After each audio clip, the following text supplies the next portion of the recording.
Setelah Limuran membasmi Duan Muyu, dia menemukan cermin ajaib dari tubuhnya. Selain itu, ia juga menemukan sejumlah harta karun, yang jumlahnya benar-benar mengejutkannya. Para astrolog ahli dalam meramal dan terkadang dapat memprediksi keberadaan harta karun sebelumnya, sehingga memberi mereka peluang lebih baik untuk mendapatkannya dibandingkan kultivator lainnya. Pohon anggur kuno Suantian milik Limuran adalah lokasi yang diprediksi oleh Duan Muyu. Terlebih lagi, ketika Master Pulau Duanmu telah berkultivasi hingga tahap Mahayana akhir selama puluhan ribu tahun, beliau mewariskan seluruh kekayaannya kepada Duan Muyu. Hal ini membuat kekayaan dan harta Duan Muyu 10 kali lebih kaya daripada para kultivator Mahayana lainnya. Limuran tahu Duan Muyu sangat berharga, tetapi ia tetap tenang. Ia juga tidak ingin membuat Duan Muyu kesal dengan mengingini hartanya, yang akan mencegahnya menggunakannya untuk ramalan penting. Di sisi lain, Duan Muyu justru mengingini cermin berharga itu dan memasang jebakan canggih untuk mendapatkannya. Jika Limuran tidak memiliki cermin berharga lainnya, Duan Muyu pasti sudah berhasil dan melarikan diri. Di antara harta karun ini, 2 di antaranya mungkin bermanfaat bagi kemajuan Feng Ming ke tingkat Mahayana. Limuran terkejut sekaligus gembira ketika melihatnya. Kedua harta karun ini cukup langka, dan Limuran tidak menyangka akan mendapatkannya. Ini bisa dianggap sebagai perolehan yang tak terduga. Di antara harta karun ini, Limuran menemukan sebuah teknik yang disebut teknik astrologi. Teknik ini tercatat dalam segel giok, yang juga memiliki kekuatan penyegelan yang kuat, sehingga sulit bagi para kultivator di luar klan astrologi untuk melihat teknik ini. Namun, kekuatan spiritual Limuran terlalu kuat. Ia hanya menggunakan kekuatan spiritualnya untuk menyapu dan langsung menembus segel giok, lalu menguasai mantra dari keterampilan yang terkandung di dalamnya. Limuran bukanlah seorang astrolog, juga tidak memiliki bakat alami dalam meramal, sehingga wajar saja jika ia tidak bisa mempraktikkan teknik astrologi. Ia membaca sekilas rumus tersebut dari awal hingga akhir dan menemukan bahwa proses meramal Duan Muyu sebelumnya sempurna. Instrumen yang digunakan dan formasi pendukung yang dikerahkan dieksekusi dengan sangat teliti. Memang, seperti yang dikatakan Duan Muyu, meramal hidup dan mati membutuhkan harta karun sebagai panduan, dan senjata ajaib kelahiran memang yang terbaik. Tanpa harta karun tersebut, diperlukan harta karun lain yang terkait dengan objek ramalan. Semakin tinggi kualitas harta karun tersebut, semakin banyak informasi yang berguna dan spesifik yang dapat diperoleh. Secara umum, ketika meramal tentang hidup dan mati, kecil kemungkinan seseorang memiliki senjata ajaib kelahiran orang yang diramalkan. Jika tidak, senjata ajaib kelahiran sudah cukup untuk meramalkan hidup atau mati pemiliknya. Oleh karena itu, harta karun terkait lainnya harus digunakan. Duan Muyu telah mengetahui bahwa cermin ajaib itu berkaitan dengan Huan Li, dan dia juga tahu bahwa saya ingin meramal hidup atau mati Huan Li, jadi dia berulang kali menekankan bahwa harta karun berkualitas tinggi harus digunakan sebagai panduan ramalan, hanya untuk memancing saya keluar dari cermin ajaib. Dia takut tubuh aslinya tidak akan bisa kabur setelah mendapatkan cermin harta karun, jadi dia mengirim klonnya untuk menyelesaikan rencananya.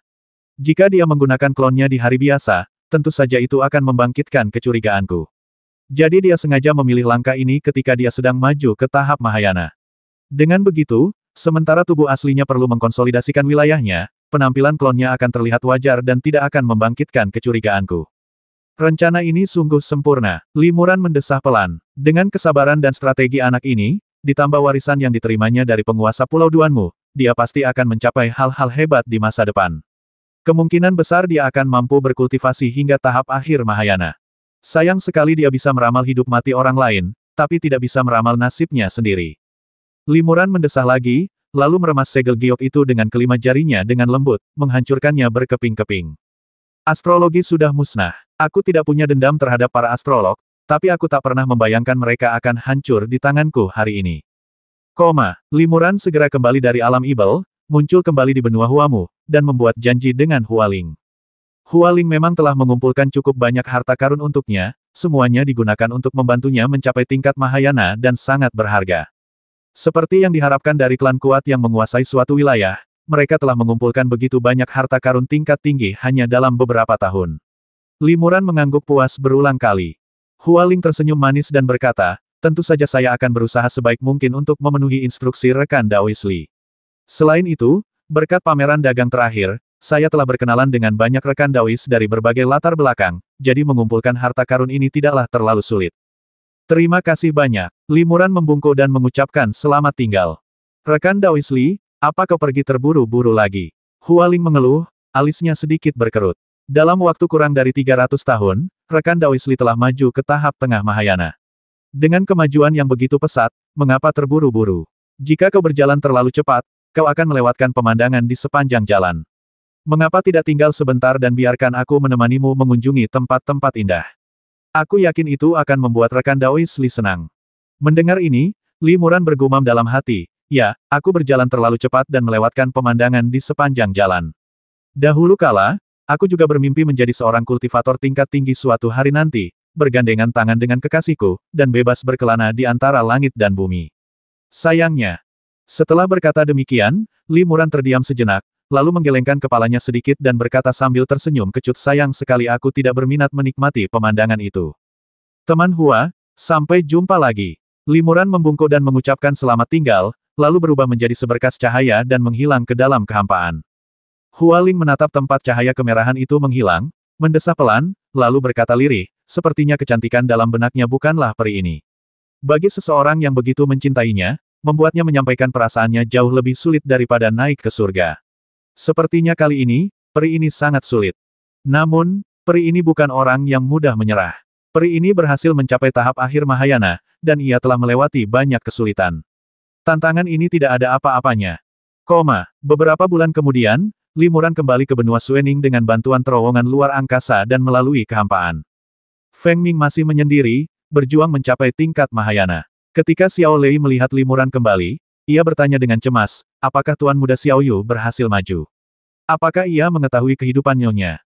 Li Muran mengangguk, dia berhasil maju, tapi aku sudah membasminya. Dibasmi. Xiao Lei terkejut, apa yang terjadi? Li Muran secara singkat menceritakan rencana jahat Duan Muyu, pengkhianatan, dan bagaimana dia dibasmi. Setelah mendengar ini, hati Xiao Lei pun terasa sangat berat. Ia berkata dengan sedikit kesal, Guru, mengapa Anda mengatakan kebenaran yang begitu kejam? Guru, Anda bisa saja mengarang alasan acak untuk lolos begitu saja. Selama kita tidak pernah bertemu Duan Muyu lagi, kebohongan Anda tidak akan terbongkar. Li Muran mendesah, rahasia surga memang bisa ditebak, tapi hati manusia sulit ditebak. Aku mengatakan yang sebenarnya agar kau bisa merasakan intrik dan tipu daya dunia kultivasi abadi. Jika suatu hari nanti aku tak lagi di sisimu, kau harus ingat untuk berhati-hati saat berkultivasi sendirian. Xiao Lei mengerti. Xiao Lei mengangguk, lalu mundur dengan sedih. Li Muran memberi Feng Ming beberapa harta yang diperolehnya dalam perjalanan ini yang akan membantunya mencapai tahap Mahayana untuk membantunya berlatih. Feng Ming pada mulanya hanya selangkah lagi dari tahapan Mahayana, dan kini mendapatkan bantuan dari harta karun ini bagai lapisan gula pada kue. Beberapa tahun kemudian, awan spiritual berkumpul di atas gua, dan fenomena surgawi kemajuan telah muncul. Ketika King Song Jushi mengetahui hal ini, ia juga sangat bahagia untuk Li Muran. Ia selalu percaya bahwa Feng Ming adalah rekan kultivasi ganda Li Muran. Ia juga secara khusus memerintahkan anggota klannya untuk membentuk formasi guna melindungi gua agar kultivator lain tidak mengganggu kemajuan Feng Ming. Kemajuan fenomena langit berlangsung selama beberapa bulan, dan akhirnya Bima Sakti jatuh dari langit dan ribuan aurora muncul, dan Feng Ming berhasil maju ke tahap Mahayana. Setelah beberapa tahun, Feng Ming telah mengkonsolidasikan kultivasinya, dan semua persyaratan yang diperlukan untuk membangkitkan kembali roh cermin telah terpenuhi. Tubuh dan kultivasi Feng Ming cukup untuk memelihara roh cermin, dan harta yang dibutuhkan untuk membangkitkan kembali roh cermin juga telah dipersiapkan sepenuhnya. Malam itu, Li Muran dan Feng Ming berbicara panjang lebar di dalam gua. Rekan Taois Feng Ming, apakah Anda benar-benar bersedia memelihara roh cermin untuk saya? Li Muran bertanya berulang kali, rekan Taois, mohon dipahami bahwa terlepas dari keberhasilan atau kegagalan, hal ini akan sangat merusak vitalitas Anda untuk jangka waktu yang lama. Jika Anda tidak setuju, saya tidak akan memaksa Anda sedikit pun.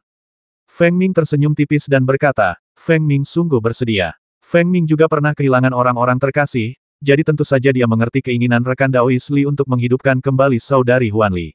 Feng Ming dapat meminjamkan tubuhnya kepada rekan Daois Li, memberinya kesempatan untuk menghidupkan kembali orang yang dicintainya. Kesempatan baik seperti ini, tentu saja, tidak akan dilewatkan.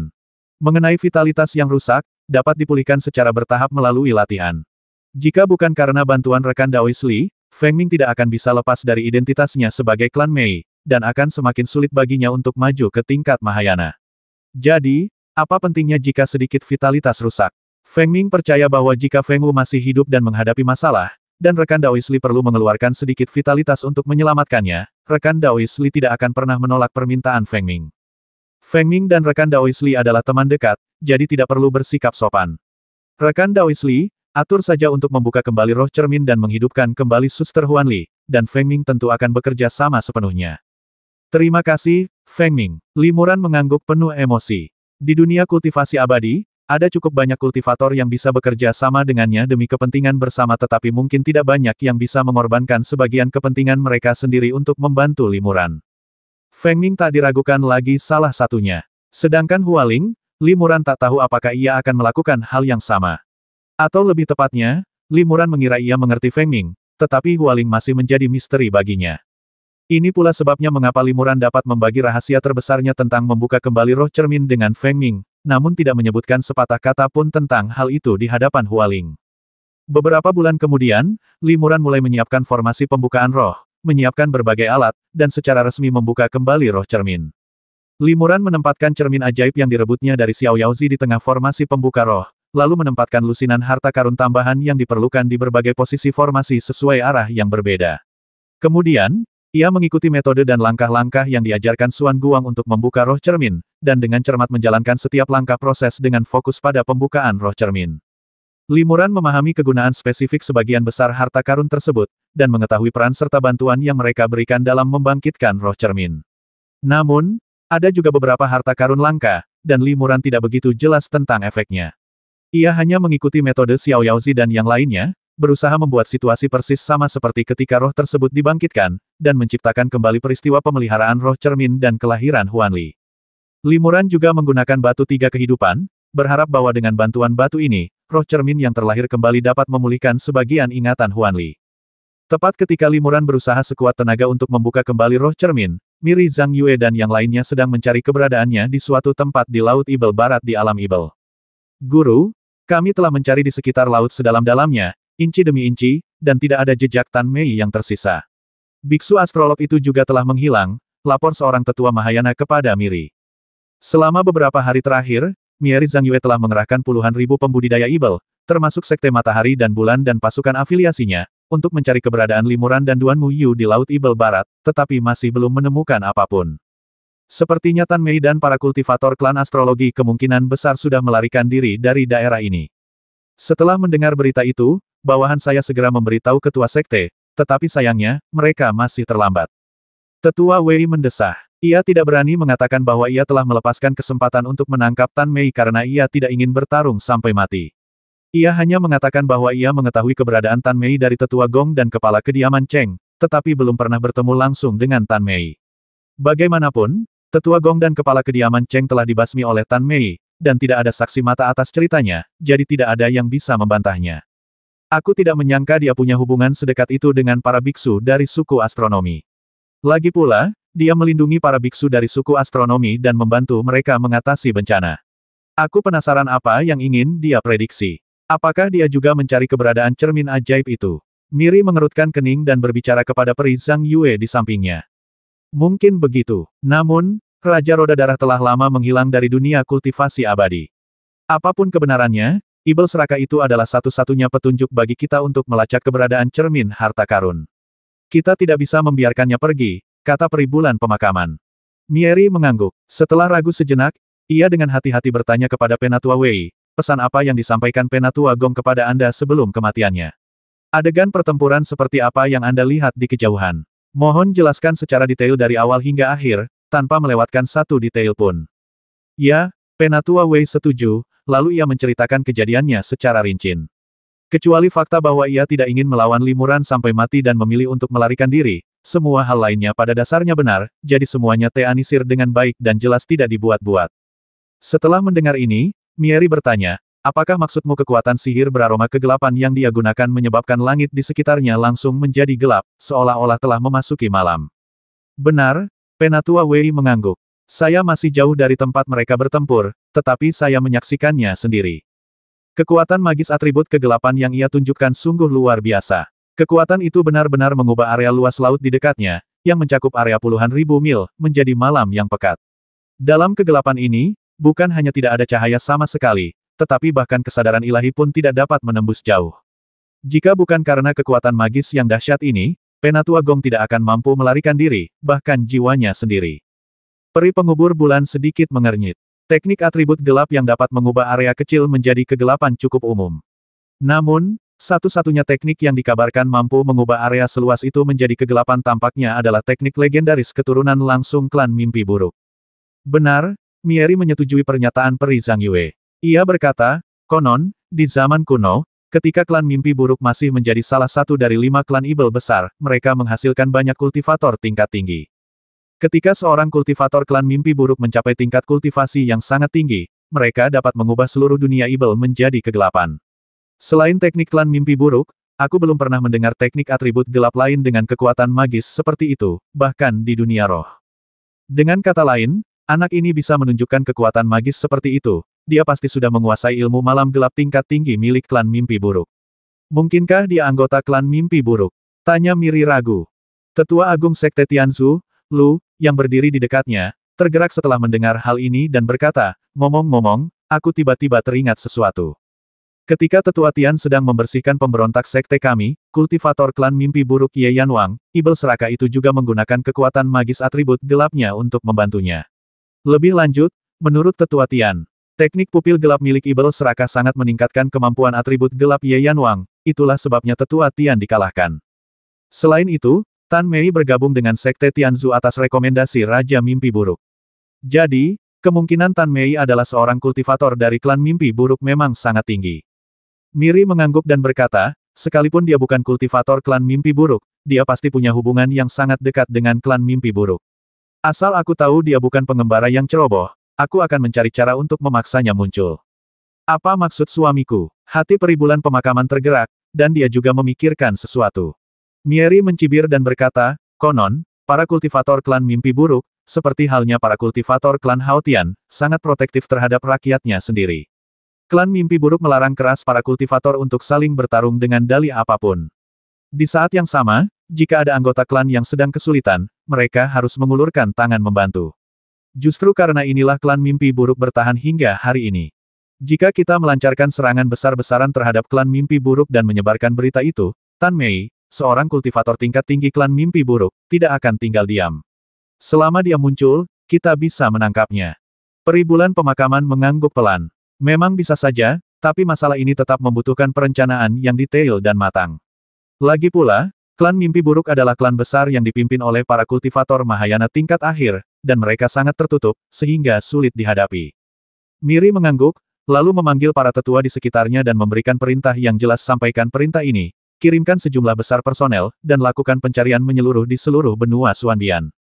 Sekalipun harus menggali ribuan kaki di bawah tanah, kita harus menemukan tempat persembunyian klan mimpi buruk bagaimanapun caranya.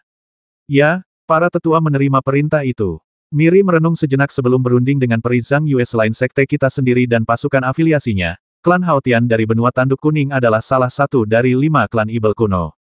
Mereka telah menjadi musuh alami klan mimpi buruk selama bertahun-tahun, dan teknik kedua klan saling bertolak belakang.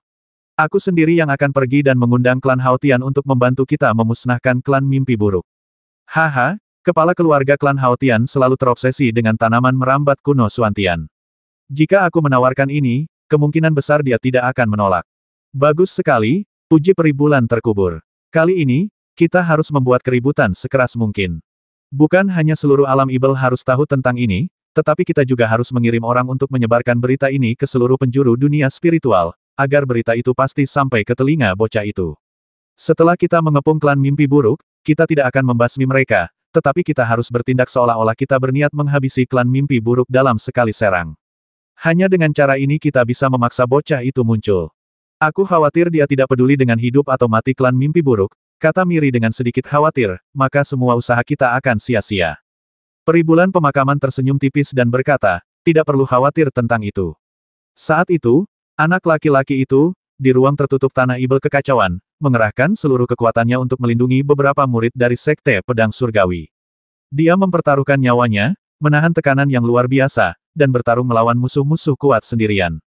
Jika dia seorang kultivator dari klan mimpi buruk, bagaimana mungkin dia tahu bahwa klannya sedang terancam punah namun tetap diam? Mieri berkata, hebat, orang itu sangat pintar. Kalau kita hanya berpura-pura dan mengepungnya tanpa membasminya, dia mungkin tidak akan tertipu. Jadi kali ini, kita harus bertarung sungguhan. Kalau dia tidak muncul, kita akan benar-benar menghabisi suku mimpi buruk. Dan siapa tahu, dia mungkin bersembunyi di antara suku mimpi buruk. Selain suku mimpi buruk, hanya sedikit pasukan besar yang berani melindunginya. Suamiku benar. Kali ini, kita akan melakukan sesuatu yang lebih besar dari itu, kata peri pemakaman bulan. Suamiku dan aku sudah lama tidak melakukan tindakan besar seperti ini sejak kami pensiun.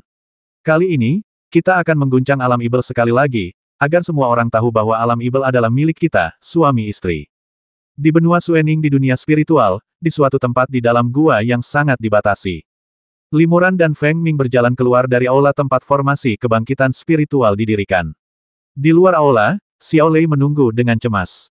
Guru, apakah semuanya baik-baik saja? Tanya Xiao Lei dengan khawatir. Limuran tersenyum tipis dan mengangguk seluruh proses pembukaan roh berjalan sangat lancar. Saya sudah membandingkan metode pembukaan roh dari para kultivator roh lain dan tidak menemukan kesalahan. Selain itu, harta karun tambahan yang digunakan untuk membuka roh semuanya adalah harta karun tingkat atas dan lengkap. Oleh karena itu, kali ini, roh cermin telah berhasil dibuka kembali.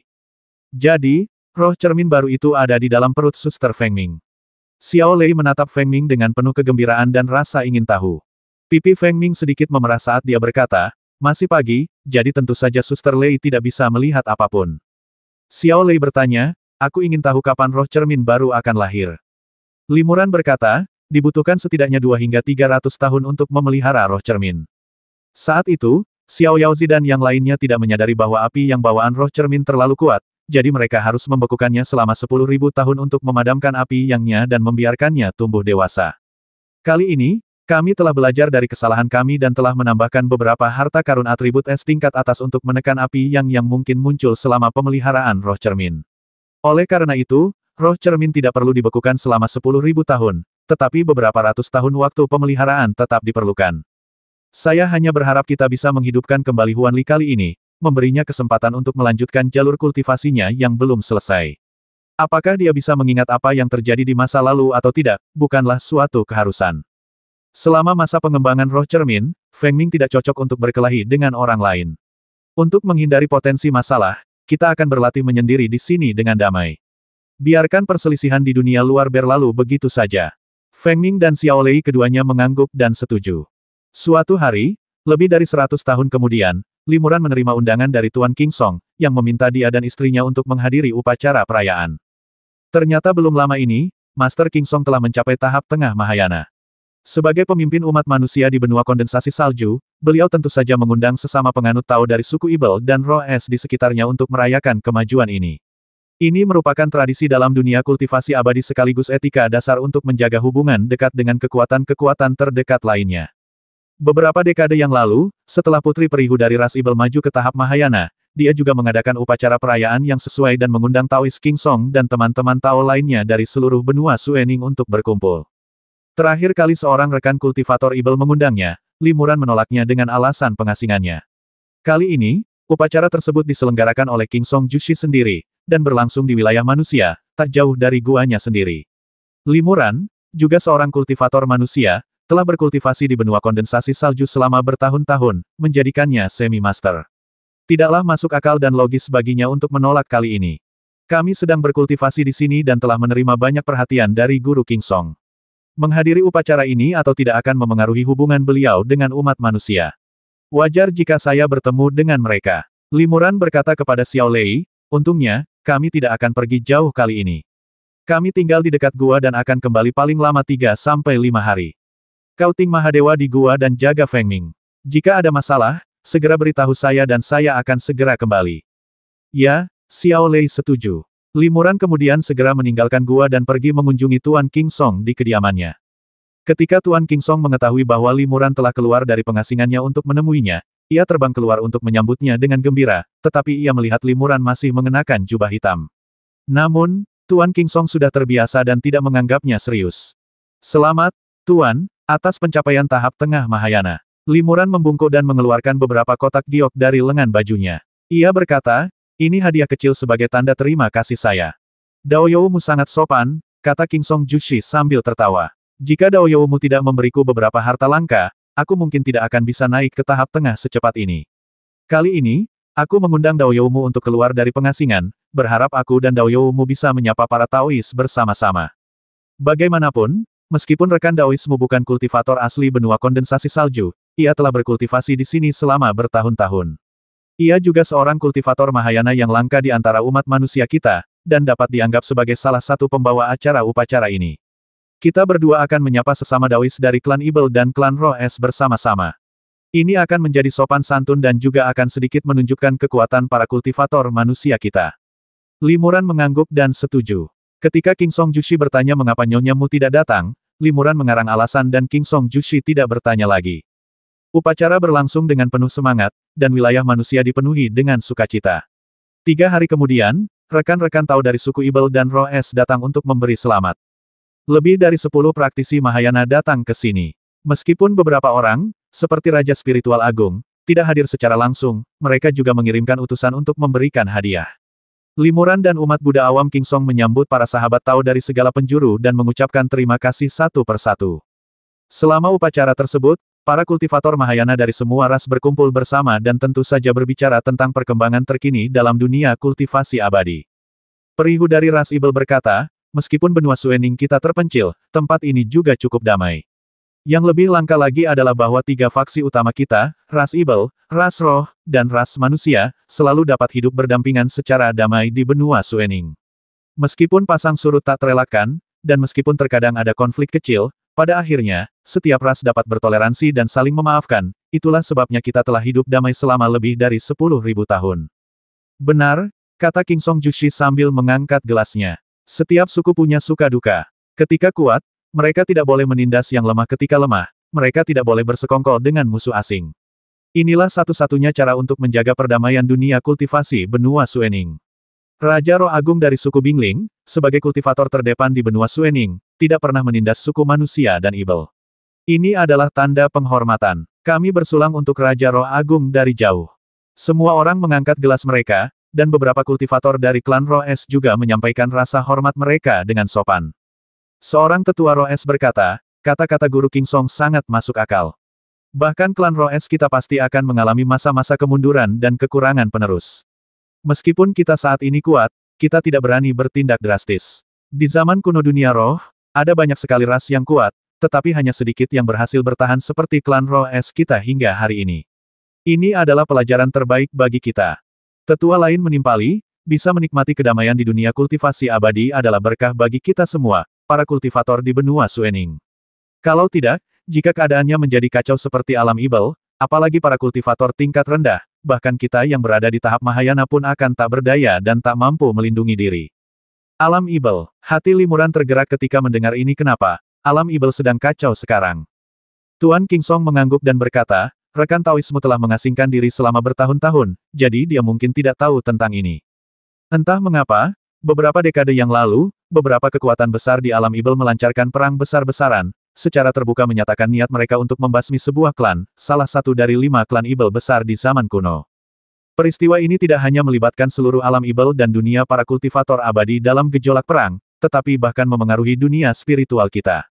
Konon, banyak kultivator Ibel melarikan diri ke dunia spiritual untuk menghindari keterlibatan dalam perang, tetapi mereka tetap diburu dan dibasmi, menyebabkan kegemparan, dan semua kekuatan besar di dunia spiritual mengetahui hal ini. Perihu berkata, bahkan di benua Suening kita yang terpencil ini, beberapa dekade yang lalu, seorang Ibel dari dunia Ibel melarikan diri ke sini dan ditangkap oleh sekelompok besar pembudidaya Ibel. Kejadian ini membuat kami khawatir, tetapi untungnya, itu telah berlalu. Keributan yang sangat besar, tanya Limuran dengan semakin terkejut, aku ingin tahu dari kekuatan mana di dunia Ibel ini berasal, dan klan Ibel mana yang ingin mereka musnahkan. Perihu berkata, menurut sesepuh kultivator Ibel Mahayana yang menangkap para pemberontak terakhir kali, Sekte Matahari dan Bulan adalah kekuatan utama, dan mereka bersekutu dengan klan Haotian dan klan Ibel besar lainnya untuk membasmi klan mimpi buruk sepenuhnya. Apa? Limuran terkejut dan tubuhnya sedikit gemetar.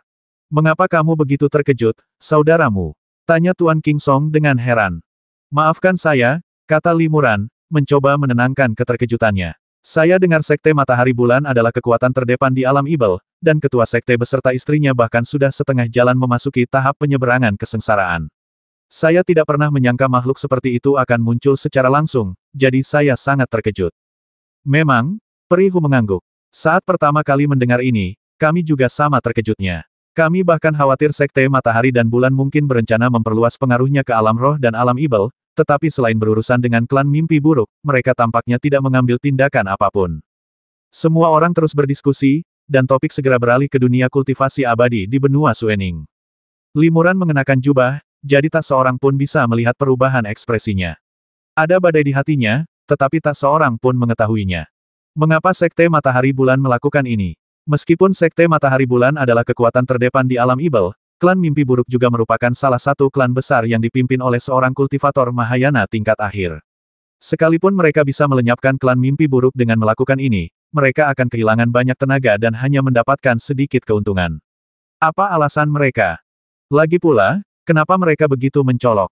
Kalau mereka ingin melenyapkan klan Mimpi Buruk, cara terbaiknya adalah dengan mengejutkan mereka, memberikan kerusakan parah pada beberapa tetua Mahayana dan beberapa kultivator tingkat tinggi, lalu mengirim pasukan besar untuk mengepung mereka.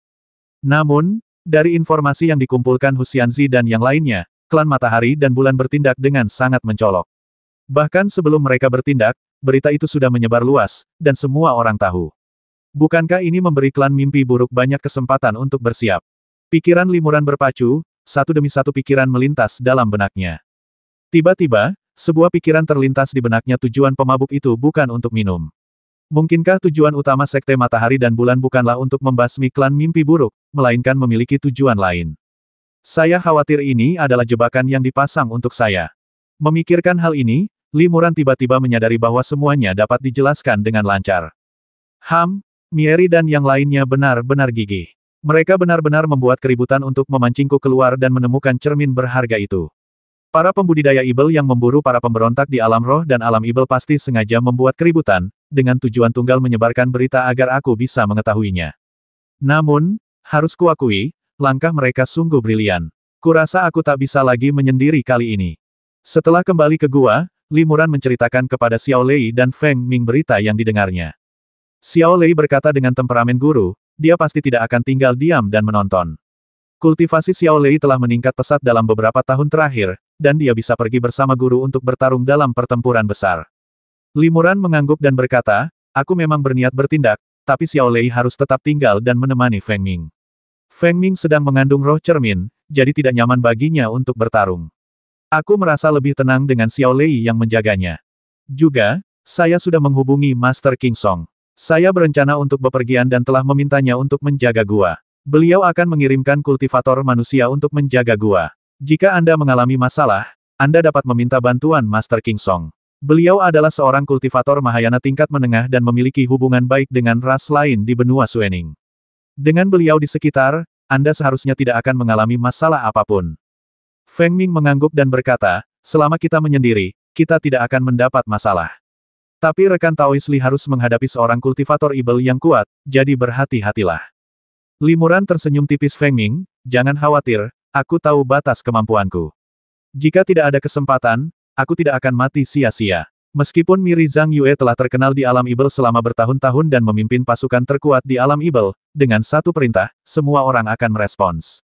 Namun, aku tidak sendirian di alam Ibel, aku juga memiliki beberapa pembantu yang dapat diandalkan.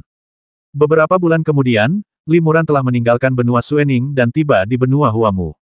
Begitu Limuran tiba di sini, dia mengirim pesan untuk memberitahu Hua Ling, dan beberapa hari kemudian, keduanya bertemu di suatu tempat.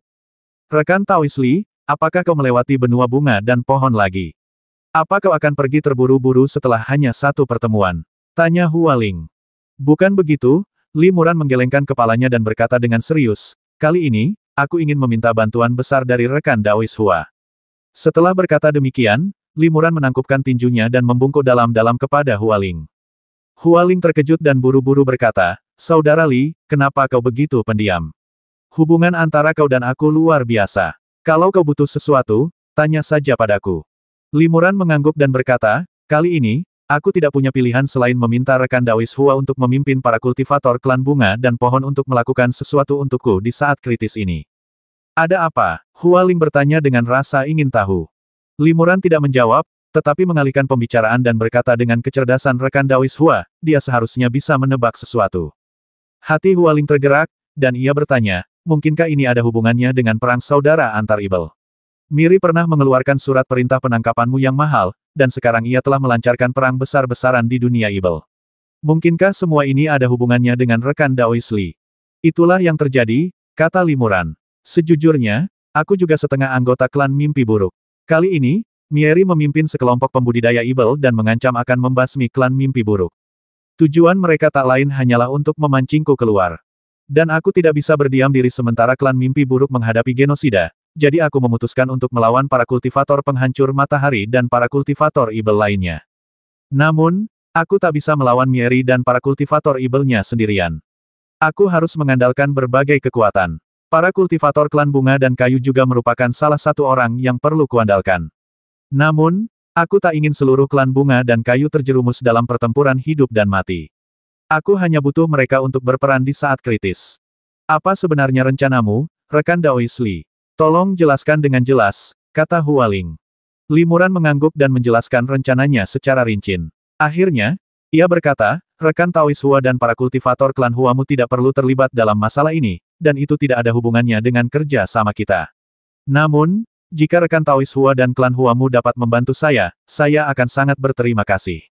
Jika ada kesempatan di masa depan, saya pasti akan membalas budi Anda. Hualing tersenyum manis dan berkata, ini hanya urusan kecil. Kenapa rekan Daois Li harus begitu sopan padaku? Aku milik rekan Daois Li. Jika rekan Daois Li dalam masalah, aku juga dalam masalah. Aku pasti akan melakukan hal kecil ini. Juga, selama perang, apakah Anda membutuhkan saya untuk membawa beberapa tetua Mahayana dari klan bunga dan pohon untuk membantu? Dengan bantuan saya juga dapat membantu rekan Daois Li melawan Miri dan yang lainnya. Limuran menggelengkan kepalanya. Selama rekan Daois Hua dan para kultivator dari klan bunga dan kayu mengikuti rencana yang telah kuuraikan, semuanya akan baik-baik saja. Lagi pula, pertempuran ini akan berlangsung jauh di dalam alam ibel. Rekan Daois Hua dan para kultivator lain dari alam roh akan berjuang untuk mengeluarkan potensi penuh mereka, jadi kalian tidak perlu mengambil risiko. Aku tahu batas kemampuanku, dan meskipun aku tidak bisa membalikkan keadaan, aku masih bisa melindungi diriku sendiri. Dao Youli, jaga dirimu baik-baik, kata Hualing sambil mengerutkan kening. Dao You, jangan membuat kesalahan apapun, kalau tidak aku akan sangat sedih. Jangan khawatir, rekan Taois Hua, masih banyak yang harus kuselesaikan, dan aku takkan mati secepat ini. Limuran tersenyum tipis, lalu membungkuk dan berpamitan aku masih harus pergi ke alam ibel untuk mengurus beberapa hal. Aku pamit dulu. Sampai jumpa. Sampai jumpa lagi, gumam Hualing sambil memperhatikan Limuran pergi. Setelah Limuran menghilang, bibir Hualing sedikit melengkung, dan ia tersenyum manis. Dia memang pria yang penuh kasih sayang dan sifat yang baik. Dia tahu itu jebakan yang dibuat untuk memancingnya keluar, tetapi dia tetap tidak menghindar. Tanggung jawab seperti ini menunjukkan bahwa dia adalah pria yang dapat dipercaya dan diandalkan. Dia pantas menjadi pria baik pilihan peri ini. Selama peri ini menikahinya, dia pasti tidak akan mengecewakan peri ini. Beberapa tahun kemudian, di benua Huangjiao di alam ibel, wilayah klan Naga Ibel. Di markas suku Naga Hitam klan Naga Ibel, di suatu tempat di sebuah istana megah di tebing Senglong, Raja Naga Jahat Hitam, kepala keluarga klan Naga Ibel, sedang bermeditasi dengan mata terpejam di sebuah ruangan yang sunyi. Tiba-tiba, ia menyimpan teknik kultivasinya, membuka mata, dan berseru lantang dari luar ruangan yang sunyi itu, "Sahabat Li, akhirnya kau di sini." Begitu ia selesai berbicara, sebuah garis hitam tipis tiba-tiba muncul pada cahaya sihir terlarang di pintu batu ruang sunyi. Garis hitam itu menembus penghalang, muncul di ruang sunyi, lalu berubah menjadi seorang pemuda, yang ternyata adalah Limuran. "Kok kamu bisa menebaknya secepat itu?" tanya Limuran penasaran. "Juga, apakah kamu Raja Naga Jahat Hitam atau rekan Daois Api Hitam? Kamu jelas memiliki penampilan dan identitas Raja Naga Jahat Hitam, tetapi auramu juga aura rekan Daois Api Hitam." Raja Naga Jahat Hitam tertawa terbahak-bahak dan berkata, "Bisa menyelinap ke markas klan Naga Ibelku tanpa diketahui siapapun, dan menaklukkan keempat penjaga gerbang luar dalam sekejap, dia pasti orang yang luar biasa kuatnya. Jika dia musuhku, tentu saja dia tidak akan tinggal di luar ruang meditasi, tetapi pasti akan langsung menyerbu ke ruang meditasi saat aku sedang tidak siap. Karena itu, orang yang datang ke sini bukanlah musuhku, melainkan seorang teman lama. Jika teman lamaku ingin bertemu denganku, dia bisa melakukannya secara terbuka. Kecuali ada alasan yang kuat, dia akan sangat tertutup. Dengan perhitungan ini, rekan Daois Li adalah satu-satunya di seluruh alam roh dan alam ibel yang akan melakukan ini. Selain itu, rekan Daois Li mahir dalam teknik-teknik yang berkaitan dengan kegelapan, dan wujudnya yang tak terlihat di malam hari sesuai dengan apa yang telah kudeteksi." Limuran mengangguk, lalu berkata dengan ekspresi santai, "Jadi, kau memang rekan Daois Api Hitam, bukan Raja Naga Jahat Hitam." "Benar," kata Raja Naga Jahat Hitam. "Akulah jiwa naga yang asli. Sejak kita berpisah 1000 tahun yang lalu, dalam beberapa ratus tahun, aku menemukan kesempatan dan mengalahkan pengkhianat jahat hitam dalam satu serangan. Sayangnya, separuh batu naga hitamku yang lain telah dilahap dan dimurnikan oleh anak ini. Aku hanya akan melahap dan memurnikan batu naganya, dan terus memimpin klan naga Ibel menggantikannya. Dengan cara ini, aku tak hanya bisa memulihkan kultivasiku dengan cepat dan segera mencapai tahap Mahayana akhir, tapi aku juga tak perlu mempublikasikan skandal klan kita. Ini juga akan menyelamatkan klan kita dari pertikaian. Ini benar-benar langkah yang brilian, puji Limuran. Saya ingin mengucapkan selamat kepada Taois Heiyan karena akhirnya berhasil membalas dendam dan mencapai tahap Mahayana akhir. Jika bukan karena Taois Li dan istrinya yang menerima dan membantuku, aku tidak akan memiliki kesempatan untuk memimpin klan naga Ibel lagi hari ini. Aku akan selalu mengingat kebaikan Taois Li dan istrinya, kata Long Hun tulus. Ngomong-ngomong, kenapa Nyonya Li tidak ikut denganmu? Apa karena dia takut kalau penguasa tempat ini masih Raja Naga Jahat Hitam? Jadi kau masuk sendirian. Kalau kau disergap, kau bisa langsung pergi pakai teknik terbang. Tanya jiwa naga. Limuran menggelengkan kepalanya dan mendesah, Huan Li telah mengalami masalah, dan nyawanya dalam bahaya. Benarkah ada hal seperti itu? Seru jiwa naga kaget. Aku ingin tahu apakah aku bisa melakukan sesuatu untuk Nyonya Li. Klanku punya beberapa ramuan penyembuh. Apakah ramuan itu akan berguna untuk Nyonya Li? Terima kasih atas kebaikan Anda, rekan Taois. Saya sangat menghargainya. Limuran berkata, tapi untuk saat ini, saya tidak bisa berbuat apa-apa. Mengenai kunjungan saya, rekan Taois, Anda jelas sudah mengantisipasinya dan mungkin memahami niat saya. Jiwa naga mengangguk dan berkata, kalau tidak salah, rekan Taois Li ada di sini karena klan mimpi buruk sedang dikepung.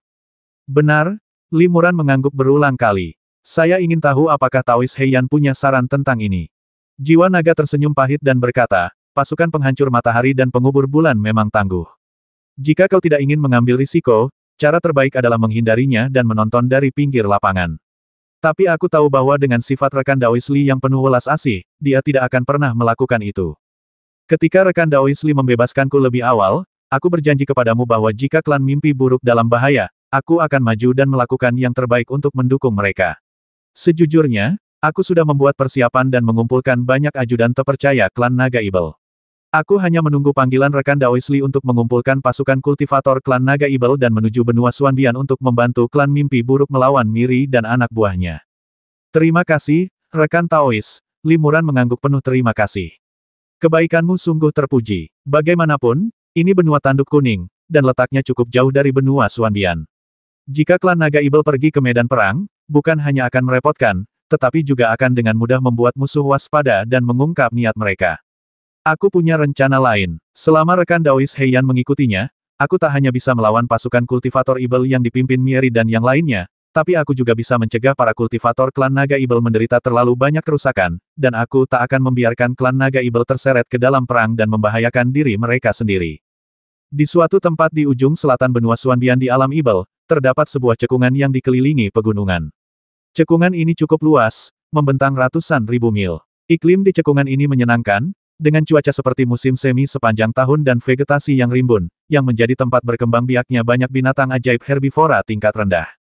Terkadang, para kultivator tingkat rendah juga datang ke sini untuk berburu binatang ajaib. Namun, saat itu, cekungan itu diselimuti lapisan api Ibel berwarna emas gelap yang membumbung tinggi ke langit. Dari kejauhan, api itu tampak seolah turun dari langit, menghujam jauh ke dalam bumi, menyelimuti cekungan itu sepenuhnya tanpa meninggalkan celah sedikit pun. Api Ibel tak pernah padam. Pada siang hari, api Ibel menyerap esensi matahari Ibel berwarna emas gelap dan memancarkan cahaya keemasan gelap. Pada malam hari, api Ibel menyerap esensi bulan darah dan berubah menjadi api merah tua seperti darah. Jika Anda mendekat, Anda akan menyadari betapa dahsyatnya kekuatan api Ibel ini. Vitalitas langit dan bumi di sekitarnya terserap olehnya, berubah menjadi kobaran api yang berkobar, menyebar di antara langit dan bumi, bagaikan sangkar api raksasa, menutupi seluruh cekungan. Para kultivator pada tingkat tubuh sejati atau di bawahnya akan terbakar menjadi gumpalan asap hijau selama mereka melangkah dalam radius 10 mil dari api Ibel. Kultivator pada tingkat Yuanshen hampir tidak dapat mendekati api Ibel sejauh 100 kaki dengan bantuan kekuatan sihir mereka, tetapi mereka tidak berani berada di sana terlalu lama. Kultivator pada tingkat tubuh Ibel dapat mendekati api Ibel, tetapi mereka tidak berani menyentuh atau terkontaminasi olehnya sama sekali. Jika tidak, jika mereka tidak berhati-hati, mereka akan terbakar oleh api Ibel atau harta pelindung mereka akan terbakar. Di luar sangkar api ajaib, para biksu tingkat tinggi berkumpul, dan jutaan biksu mengelilingi api ajaib lapis demi lapis. Kadang-kadang, beberapa guru Mahayana akan terbang perlahan di atas pasukan biksu untuk memeriksa apakah ada keadaan khusus. Seorang kultivator tubuh ibel yang kekar, setelah melihat seorang sesepuh Mahayana awal terbang di atas, melangkah maju dan menyampaikan beberapa patah kata dengan tenang. Ia kemudian tak kuasa menahan diri untuk bertanya melalui transmisi suara, Elder Huang, kita telah mengepung tempat ini selama beberapa dekade. Bahkan formasi matahari, bulan, dan api langit ini telah terbentuk selama lebih dari 30 tahun, namun kita belum bertindak. Sebaliknya, kita masih berada dalam kebuntuan ini. Mengapa demikian? Inilah yang dimaksud ketua sekte, dan saya juga tidak memahaminya. Saya hanya tahu bahwa ketua sekte pasti memiliki makna yang lebih dalam. Jangan bertanya hal yang tidak seharusnya ditanyakan, dan lakukan saja tugasmu dengan baik, jawab tetua Huang acuh tak acuh. Ya, sang pembudidaya ibel tidak berani bertanya lebih jauh. Setelah penyelidikan menyeluruh, tetua Huang terbang ke sebuah gua di puncak gunung yang tinggi dan melaporkan kepada Mieri dan Zhang Yue, guru, semuanya normal. Tidak ada orang luar yang menyusup ke dalam formasi api surgawi matahari dan bulan, dan tidak ada kultivator klan mimpi buruk yang melarikan diri dari cekungan. Aku mengerti. Kau boleh pergi sekarang. Miri mengangguk dan menjawab dengan ringan. Saya permisi dulu. Penatua Huang kemudian terbang pergi. Setelah tetua Huang pergi, Mieri mengerutkan kening dan berkata, sudah 100 tahun sejak kita menyebarkan rumor itu. Kita sudah memimpin pasukan untuk mengepung tempat ini selama puluhan tahun, tapi bocah itu masih belum muncul. Aku penasaran, apa dia belum mendengar rumor itu, atau dia takut muncul dan ingin menghindari masalah ini. Peribulan pemakaman merenung, anak itu kami incar dengan hadiah besar, jadi wajar saja kalau dia bersembunyi di tempat yang sangat rahasia. Dia hanya punya sedikit kontak dengan dunia kultivasi abadi, jadi sulit mendapatkan kabar. Jadi, kami harus menunggu dengan sabar untuk sementara waktu. Namun, anak itu mungkin sudah tahu rencana kita. Melihat kita mengepung mereka tetapi tidak menyerang, dia akan mengira kita hanya berpura-pura dan tidak akan muncul. Karena itu, setelah beberapa saat, kita akan melancarkan serangan besar-besaran terhadap klan mimpi buruk untuk memberitahu anak itu bahwa jika dia tidak muncul lagi, kita akan benar-benar membasmi klan mimpi buruk. Miri mengangguk. Kita sudah mencari cermin harta karun itu selama puluhan ribu tahun. Kita masih punya sedikit kesabaran. Mari kita tunggu beberapa dekade lagi. Jika masih belum ada tanda-tanda masalah, kita akan menyerang klan mimpi buruk. Mereka dikelilingi oleh formasi matahari, bulan, dan api langit, jadi klan mimpi buruk di cekungan tidak punya cara untuk melarikan diri. Saat keduanya berbicara, ekspresi mereka tiba-tiba berubah sedikit, dan mereka masing-masing mengeluarkan beberapa not transmisi suara tingkat atas berwarna emas gelap dari lengan mereka. Miri dan Zhang Yue saling memandang dengan gembira ketika mendengar catatan transmisi suara darurat. Baru setelah menerima kabar tentang Tan Mei, para murid akan menggunakan catatan transmisi suara ini untuk memberi tahu mereka. Miri Zhang Yue buru-buru memisahkan secercah kesadaran ilahi dan menyapu catatan transmisi suara, segera memahami informasi yang disampaikan oleh catatan-catatan itu. Informasi yang disampaikan oleh catatan transmisi suara ini serupa, semuanya mengatakan hal yang sama yaitu, di suatu tempat di benua tanduk kuning, Tan Mei muncul dan sedang diburu oleh para biksu klan naga ibel di dekatnya. Sesaat kemudian, banyak jimat lainnya berdatangan satu demi satu. Dalam beberapa tahun terakhir, Sekte Matahari dan Bulan beserta pasukan afiliasinya telah menyebarkan mata-mata secara luas. Ibel Seraka ini benar-benar muncul secara terbuka di dunia kultivasi abadi. Tentu saja, ia ditemukan oleh banyak kultivator, dan sejumlah besar informasi diteruskan kepada Miri Zhang Yue. Informasinya pada dasarnya konsisten, semuanya mengatakan bahwa jejak Tan Mei telah ditemukan. Nyonya, bagaimana menurut Anda? Miri bertanya pada peri Zhang Yue. Peri Bulan Pemakaman mencibir dan berkata, menurutku, ini lebih seperti kemunculannya yang disengaja sebagai taktik pengalih perhatian. Dia sengaja muncul di benua tanduk kuning untuk memancing kita memburu mereka, agar dia bisa membantu klan mimpi buruk lolos dari pengepungan. Semakin sering dia melakukan ini, semakin terbukti bahwa dia benar-benar tidak bisa berdiam diri sementara klan mimpi buruk dikepung. Kita hanya perlu menyerang klan mimpi buruk secepat mungkin untuk memaksa mereka menunjukkan diri. Memang, Mieri mengangguk. Aku juga berpikir ini adalah upaya yang disengaja untuk memancing musuh menjauh dari markas gunung mereka. Tan Mei yang muncul di benua tanduk kuning kemungkinan besar hanyalah klon. Namun, jika kita mengabaikannya, itu bukan ide yang bagus. Jika ini kesempatan yang bagus untuk menangkapnya, sayang sekali jika kita melewatkannya. Dan meskipun kita hanya menangkap klon, kita masih bisa menggunakan teknik rahasia untuk memanfaatkan koneksi antara klon dan tubuh asli untuk menemukan yang asli. Setelah ragu sejenak, Peri Bulan Pemakaman berkata, suamiku, apa yang kau katakan memang masuk akal. Karena dia sudah muncul, Entah itu wujud aslinya atau klon, dia pasti akan meninggalkan beberapa petunjuk. Bagaimana kalau begini? Kita akan mengirim beberapa kultivator ke benua tanduk kuning. Jika kita bisa menangkapnya, itu akan bagus, tetapi jika tidak, itu tidak akan menjadi kerugian besar. Selain kultivator kita sendiri, tempat ini juga dijaga oleh kultivator dari berbagai klan Ibel Laut Ibel Barat dan klan Haotian. Mereka memiliki kekuatan absolut untuk menghabisi klan mimpi buruk kapan saja, jadi mengirim beberapa orang tidak akan memengaruhi situasi secara keseluruhan. Miri sangat setuju dengan apa yang dikatakan Peri Zhang Yue. Setelah berdiskusi, mereka berdua segera memanggil tetua Wei dari Sekte Matahari dan Bulan dan memerintahkannya untuk membawa 7 atau 8 tetua Mahayana bersamanya dan pergi ke benua Huangjiao untuk memburu Tan Mei berdasarkan petunjuk yang ada. Miri berkata, meskipun perjalanan dari sini ke benua tanduk kuning sangat panjang, dengan bantuan arai pergeseran Qian Kun milik sekte kami dan kemampuan untuk menembus kehampaan, kami dapat tiba dalam waktu 1 bulan. Begitu kami mencapai benua tanduk kuning, kalian akan bersatu dengan para kultivator tingkat tinggi dari alam abadi setempat untuk menangkap Tan Mei. Aku akan menghadiahi siapapun yang berhasil dengan sangat baik. Ini, Penatua Wei tampak malu dan tidak langsung menerima perintah itu. Apakah Penatua Wei tidak mau pergi? Tanya Miri sambil mengerutkan kening. Aku tidak berani, Penatua Wei buru-buru menjelaskan. Hanya saja Tan Mei sangat kuat. Dia bukan hanya seorang kultivator Hunyuan Mahayana, dia sudah mencapai tahap tengah Mahayana. Kekuatan magisnya sebanding dengan seorang kultivator Mahayana tingkat akhir sepertiku, yang pengalamannya rata-rata. Lebih penting lagi, Tan Mei memiliki harta karun surgawi misterius, yang memberinya keuntungan signifikan dalam duel. Ditambah dengan teknik pupil gelapnya yang luar biasa, kekuatannya secara keseluruhan sangat besar. Kematian Penatua Gong di tangannya sudah cukup membuktikan hal ini. Aku khawatir, bahkan jika kita menemukan Tan Mei, kita tidak akan bisa menangkapnya. Mieri mengangguk pelan. Pernyataan Penatua Wei tidak berlebihan. Bahkan sebelum limuran mencapai tahap Mahayana, ia telah menunjukkan kekuatan yang luar biasa. Kini, ia berkultivasi dengan kecepatan yang luar biasa cepat, sudah menjadi kultivator Hunyuan Mahayana tingkat menengah. Dengan bantuan harta karun Suantian, ia setara dengan kultivator Mahayana tingkat akhir pada umumnya.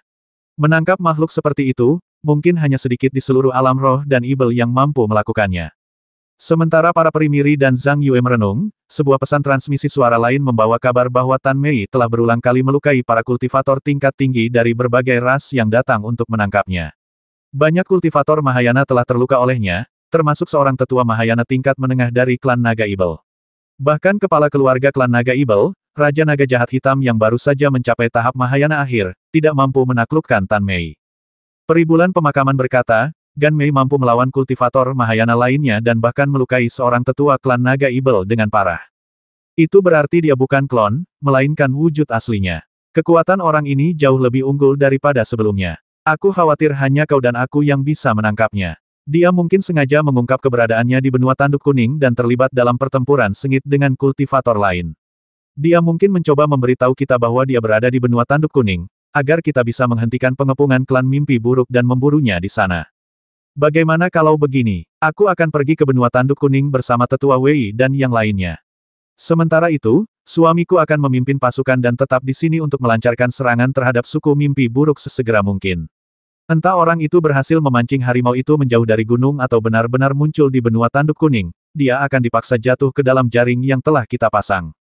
Miri mengangguk berulang kali rencana ini sangat bagus. Dengan nyonya yang bertindak sendiri, sekuat apapun mantra serakah itu, ia tidak akan bisa lolos. Dan jika dia berani datang ke klan mimpi buruk untuk melawan pasukan, aku juga akan menangkapnya hidup-hidup. Karena keputusan ini sudah dibuat, aku akan berangkat sekarang. Jika klan Naga Ibel dan teman-teman Tao lainnya dari benua tanduk kuning dapat menahan Tan Mei untuk sementara waktu, atau mengetahui keberadaannya, aku akan memiliki peluang besar untuk menangkapnya secara langsung, kata Peri Bulan Pemakaman. Miri berdiri untuk mengantarnya pergi. Ia berkata, Nyonya, hati-hati. Jika ibel licik itu telah memasang jebakan yang kuat di benua tanduk kuning, Anda harus segera melarikan diri dan kembali. Tidak perlu memaksanya. Peri Bulan terkubur mencibir dan berkata, suamiku, jangan khawatir. Selain para dewa, aku khawatir tak seorang pun di dunia roh dan ibel bisa memaksaku untuk tinggal. Setelah mengatakan ini, Peri Bulan Pemakaman menginstruksikan Penatua Wei dan yang lainnya, kalian berenam akan mengikutiku ke benua tanduk kuning. Berangkatlah segera. Ya, aku patuh pada perintahmu. Ekspresi Penatua Wei melunak dan dia setuju dengan istri ketua sekte di sini, sekuat apapun ibel serakah itu, dia tidak akan bisa melarikan diri. Setengah bulan kemudian, Miri secara pribadi memeriksa pasukan biksu. Beberapa tetua Mahayana yang menemaninya sangat terkejut dengan hal ini. Salah satu dari mereka tak kuasa menahan diri untuk bertanya, pemimpin sekte guru sedang memimpin pasukan secara langsung. Apakah beliau akan melancarkan serangan umum? Miri tersenyum tipis dan berkata, paling lama sebulan lagi, Nyonya akan mendapat kabar. Kalau dia berhasil menangkap Tan Mei, itu bagus sekali. Kalau tidak, berarti Tan Mei mungkin sedang mencoba memancing kita. Kita harus melakukan sebaliknya dan segera melancarkan serangan umum, membantai lebih dari separuh biksu klan mimpi buruk terlebih dahulu. Kita harus memberitahu Ibel Seraka itu bahwa pengepungan pasukan kita di tempat ini bukan main-main. Jika dia tidak muncul, klan mimpi buruk akan musnah. Luar biasa, seru para tetua kegirangan, kekuatan sekte kita sudah jauh lebih unggul daripada klan mimpi buruk. Terlebih lagi, kita mendapat dukungan dari berbagai klan Ibel di Laut Ibel Barat dan klan Haotian. Baik dari segi jumlah kultivator maupun tingkat kultivasi mereka, kita jauh lebih unggul daripada klan mimpi buruk. Begitu pertempuran pecah, kita pasti akan menghancurkan mereka. Klan mimpi buruk tidak akan mampu melawan. Miri mengangguk puas. Jangan gegabah. Selalu waspada. Jika klan mimpi buruk melakukan gerakan yang tidak biasa, segera laporkan kepadaku. Ya, para tetua pun setuju. Semua orang telah lama terjebak di sini, berharap untuk mengakhiri pertempuran, mengklaim hadiah mereka sendiri, dan kemudian bebas berlatih. Jadi, setelah mendengar bahwa serangan dahsyat terhadap klan mimpi buruk akan segera dimulai, semua orang sangat gembira. Pada saat ini, tiba-tiba beberapa sinar cahaya ajaib terbang keluar dari pasukan di kejauhan dan terbang menuju ke tempat ini dengan kecepatan yang sangat cepat. Itu rekan-rekan Taois dari semua suku di Laut Ibel Barat. Seorang tetua segera mengenali asal cahaya Ibel ini. Sesaat kemudian, 7 atau 8 kultivator setan Mahayana mendarat di dekatnya dan membungkuk pada Miri untuk memberi salam. Miri melihat orang-orang itu panik, mengerutkan kening, dan bertanya apa yang terjadi. Kenapa kalian begitu panik?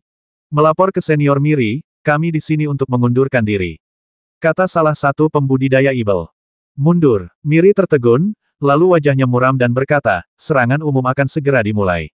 Apa alasanmu mengundurkan diri saat ini? Sang kultivator Ibel menjawab, baru saja, aku dan yang lainnya menerima kabar dari Laut Ibel Barat, yang mengatakan bahwa pasukan besar kultivator dari dunia spiritual sedang menyerang, dan mereka meminta kami kembali untuk memberikan dukungan.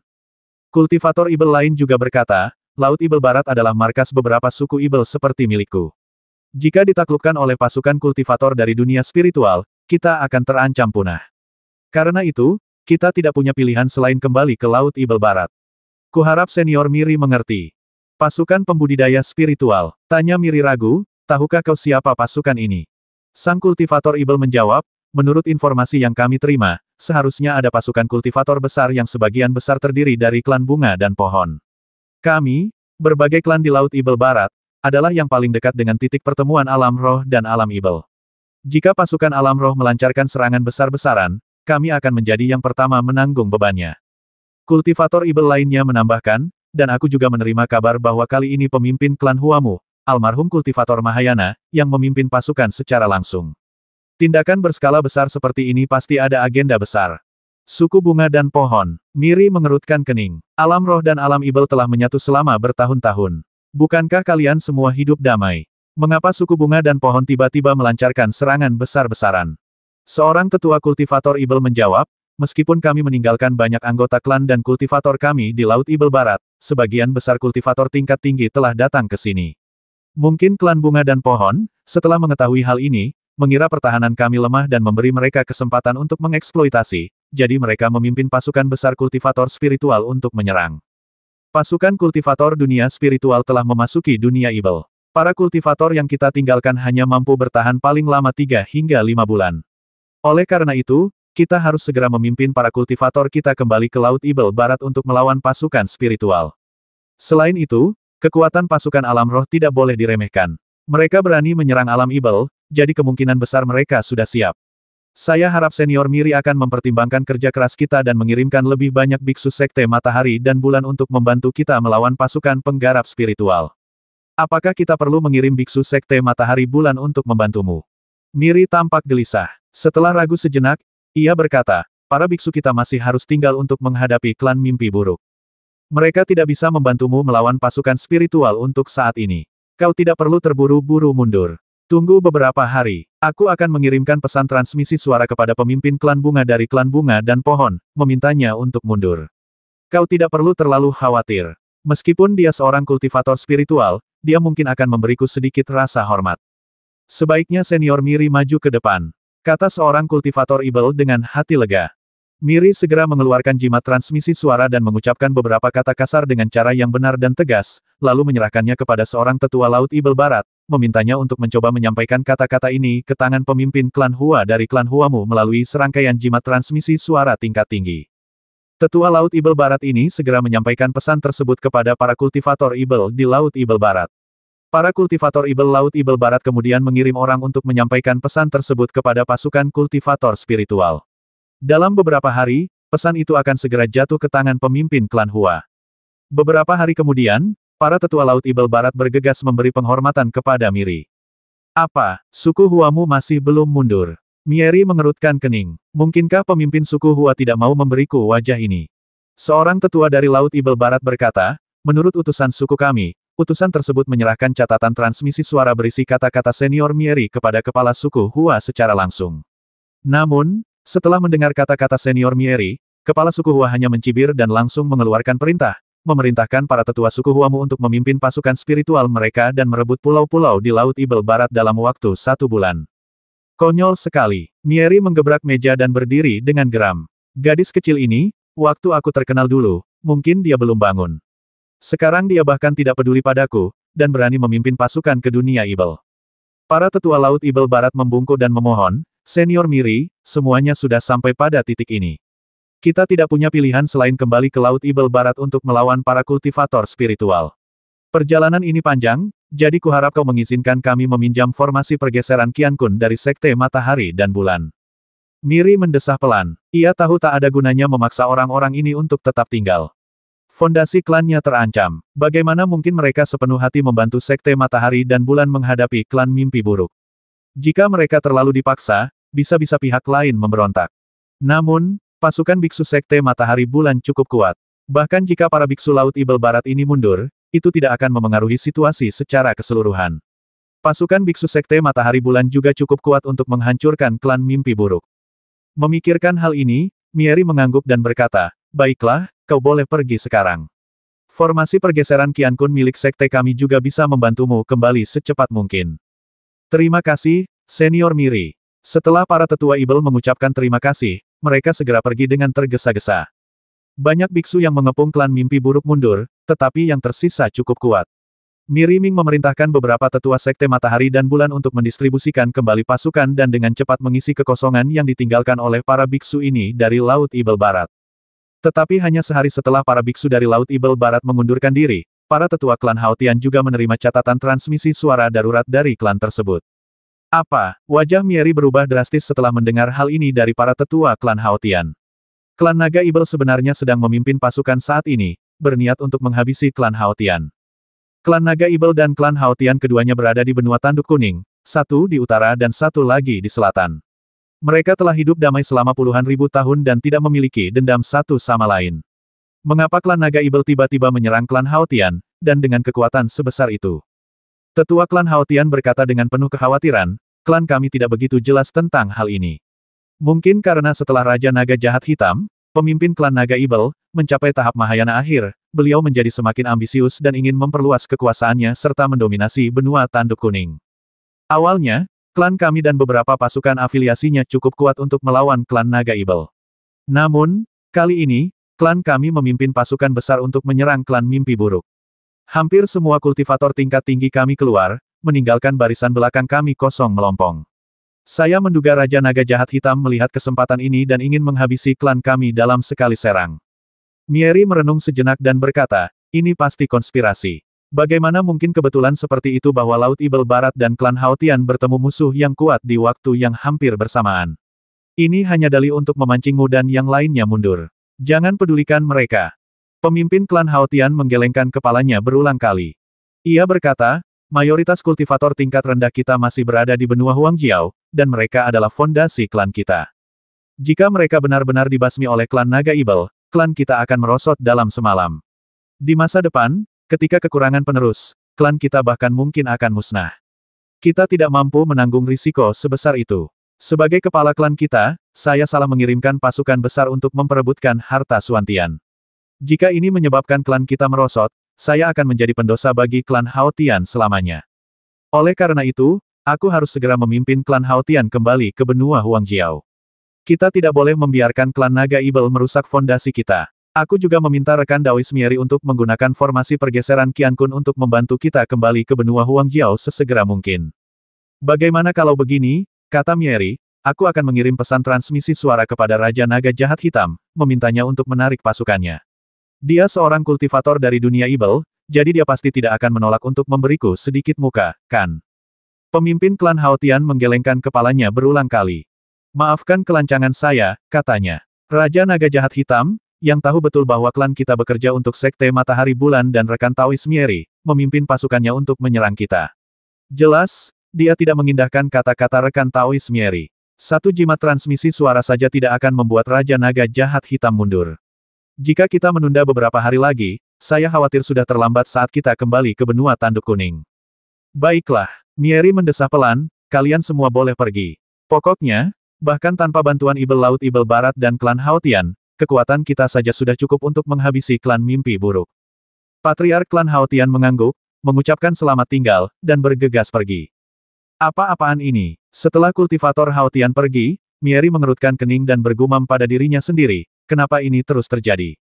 Seolah-olah pasukan ini sudah merencanakannya sejak awal. Tepat ketika kita hendak melancarkan serangan besar-besaran terhadap klan mimpi buruk, mereka memaksa sekutu kita untuk mundur. Mungkinkah Tan Mei diam-diam mendalangi semua ini? Dia seorang kultivator yang baru saja mencapai tingkat Mahayana, dan pengalamannya tidak ada apa-apanya dibandingkan denganku. Dari mana dia mendapatkan kekuatan sebesar itu untuk meyakinkan kekuatan-kekuatan besar dari alam roh dan alam Ibel seperti klan bunga dan pohon serta klan naga Ibel untuk melayaninya? Mieri mondar-mandir di dalam gua dengan ekspresi serius. Peribulan pemakaman sudah pergi ke benua Tanduk Kuning, tetapi perjalanannya terlalu panjang. Meskipun ia dibantu oleh arai pergeseran Qiankun dan dapat melewati terowongan hampa, ia akan membutuhkan setidaknya beberapa hari untuk tiba, jadi belum ada kabar pasti. Mieri berpikir dalam hati, awalnya, aku berencana menunggu sampai Nyonya tiba di benua Tanduk Kuning dan menemukan petunjuk tentang Tan Mei sebelum memutuskan apakah akan melancarkan serangan besar-besaran terhadap klan mimpi buruk. Jika Nyonya bisa menangkap Tan Mei di benua Tanduk Kuning, pasukan kita tidak perlu berhadapan dengan klan mimpi buruk. Lagi pula, klan mimpi buruk adalah klan yang kuat, dan perlawanan serta serangan balik mereka yang nekat akan menyebabkan kerusakan pada pasukan kita. Namun, saat ini, pangkalan bala bantuan kita telah berulang kali diserang oleh pasukan lain, memaksa mereka mundur.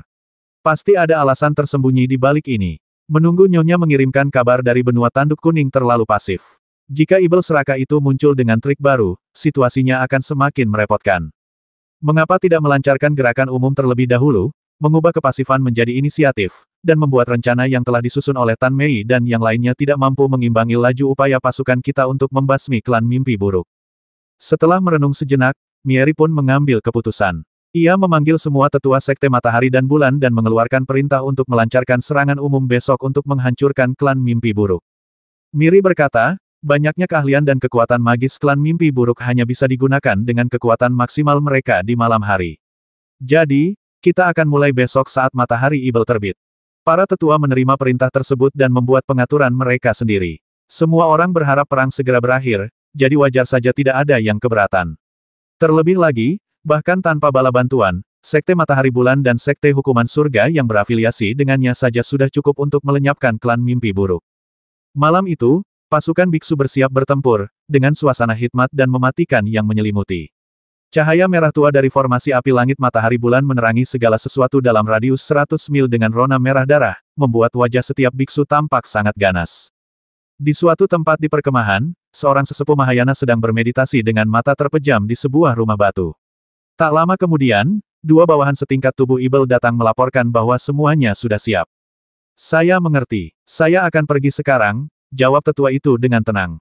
Baik. Kedua bawahan itu setuju dan hendak berbalik dan pergi ketika tiba-tiba sebuah bayangan hitam melintas dan kedua pria itu pingsan tanpa menyadari apa yang sedang terjadi. Sang sesepuh terkejut dan segera melompat, namun mendengar suara yang dikenalnya datang dari balik bayangan Penatuatai. Lama tak berjumpa, saya harap Anda baik-baik saja. Kau, Penatuatai tertegun. Ia menyipitkan mata dan mengamati dengan saksama, hanya untuk melihat bayangan hitam itu berubah menjadi sosok seorang biksu muda, yang ternyata adalah Limuran. Tan Mei, benar-benar kau.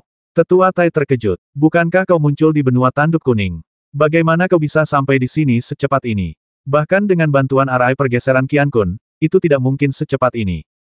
Limuran tersenyum tipis. Aku sudah tinggal di kamp militer ini selama beberapa hari ini. Namun, ada jutaan kultivator di sini, dan sering terjadi penarikan pasukan serta pergantian personel lainnya. Tentu saja sulit bagiku untuk ketahuan bersembunyi di antara mereka. Adapun Ibel serakah yang muncul di benua tanduk kuning, itu adalah salah satu klonku. Ini hanyalah beberapa taktik untuk memancing harimau itu menjauh dari gunung dan menyembunyikan keberadaanku. Penatua Tai mengangguk pelan. Strategi Dao You cukup brilian. Dalam beberapa hari terakhir, Ibel-Ibel Laut Ibel Barat dan klan Haotian telah menarik pasukan mereka. Ini persis seperti yang kau rencanakan. Itu cuma trik sepele yang bisa ketahuan sekilas. Nggak sehebat itu, kata Limuran. Tetua Tai berkata, meskipun rencananya biasa saja, kau mampu mengerahkan kekuatan besar dari dua alam roh dan Ibel untuk melayanimu, sehingga kau dapat menyelesaikan rencanamu. Kemampuan ini sungguh luar biasa. Aku merasa malu pada diriku sendiri. Saat itu, kau hanyalah seorang kultivator di tahap tubuh Ibel. Aku tak pernah menyangka bahwa setelah lebih dari 1000 tahun, kau tidak hanya berkultivasi ke tahap Mahayana primordial, tetapi juga maju ke tahap tengah. Tingkat kultivasimu sebanding denganku, tetapi kekuatanmu mungkin jauh lebih besar daripadaku. Rekan Taois, kau sudah bersembunyi di pasukan selama berhari-hari. Kau seharusnya sudah mendengar bahwa pasukan biksu akan mengepung klan mimpi buruk besok pagi. Aku ingin tahu apa tujuanmu mengunjungimu malam ini. Limuran berkata, dulu, ketika Ye Yanwang dan aku memberontak terhadap Sekte Tianzu, Tetua Tai pernah menggunakan trik menyiksa diri untuk membantu kami melarikan diri. Aku akan selalu mengingat kebaikan ini. Jadi, dengan perang yang akan segera terjadi, aku datang menemui Tetua Tai secara khusus untuk memberinya bimbingan tentang cara bertahan hidup. Cara untuk bertahan hidup. Penatua Tai terkejut dan bertanya, apa artinya ini? Mungkinkah aku dalam bahaya besar? Limuran berkata, bukan hanya Tetua Tai. Begitu perang dimulai, setiap kultivator di pasukan ini berada dalam bahaya kehilangan nyawa. Karena itu, saya datang ke sini khusus untuk menasihati Tetua Tai agar memanfaatkan kesempatan untuk melarikan diri dan tidak terlibat. Tetua Tai mendesah pelan dan berkata, apakah kau pikir aku bersedia terlibat dalam pertempuran ini? Aku hanya berada di Sekte Tianzu dan tidak bisa menahan diri. Aturan Sekte Tianzu sangat ketat, dan kau tahu betul itu.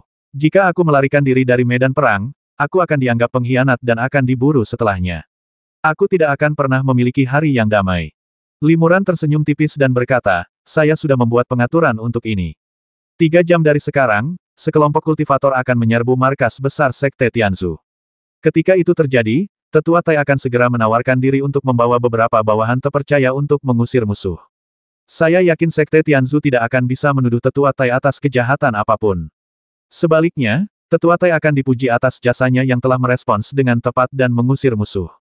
Saya tidak menyangka Anda akan mengatur semuanya dengan begitu teliti. Tetua Tai terkejut sekaligus gembira. Kalau begitu, saya akan menerima kebaikan Anda dan kembali ke markas Sekte Tianzu malam ini. Namun, Penatua Tai mengganti topik pembicaraan, wajahnya menunjukkan kekhawatiran. Meskipun kau menggunakan tipu daya untuk memaksa klan Haotian dan bala bantuan lainnya mundur, klan Matahari Bulan yang tersisa dan pasukan afiliasinya masih sangat kuat, jauh melampaui klan Mimpi Buruk. Apa kau yakin bisa mengatasinya? Limuran mendesah pelan soal kepastian, aku tidak punya peluang mutlak untuk menang. Namun, tidak akan semudah itu bagi Sekte Matahari Bulan untuk mencaplok klan Mimpi Buruk. Jadi, rekan Taois, kau punya rencana lain? Tanya Tetua Tai dengan sebuah ide di benaknya. Limuran mengangguk pelan. Saya akan berusaha sebaik mungkin. Ngomong-ngomong, ada satu hal lagi yang ingin saya tanyakan kepada Tetua Tai. Rekan Taois, tolong bicara terus terang. Saya tahu sesuatu dan saya tidak akan menyembunyikannya, kata Penatua Tai. Saya telah mengenal Raja Mimpi Buruk selama bertahun-tahun dan saya sungguh tidak ingin melihatnya dan klan Mimpi Buruk menderita korban dalam perang ini. Limuran bertanya, formasi matahari, bulan, dan api langit ini sangat misterius. Tetua Tai, tahukah Anda guru mana yang membentuk formasi ini?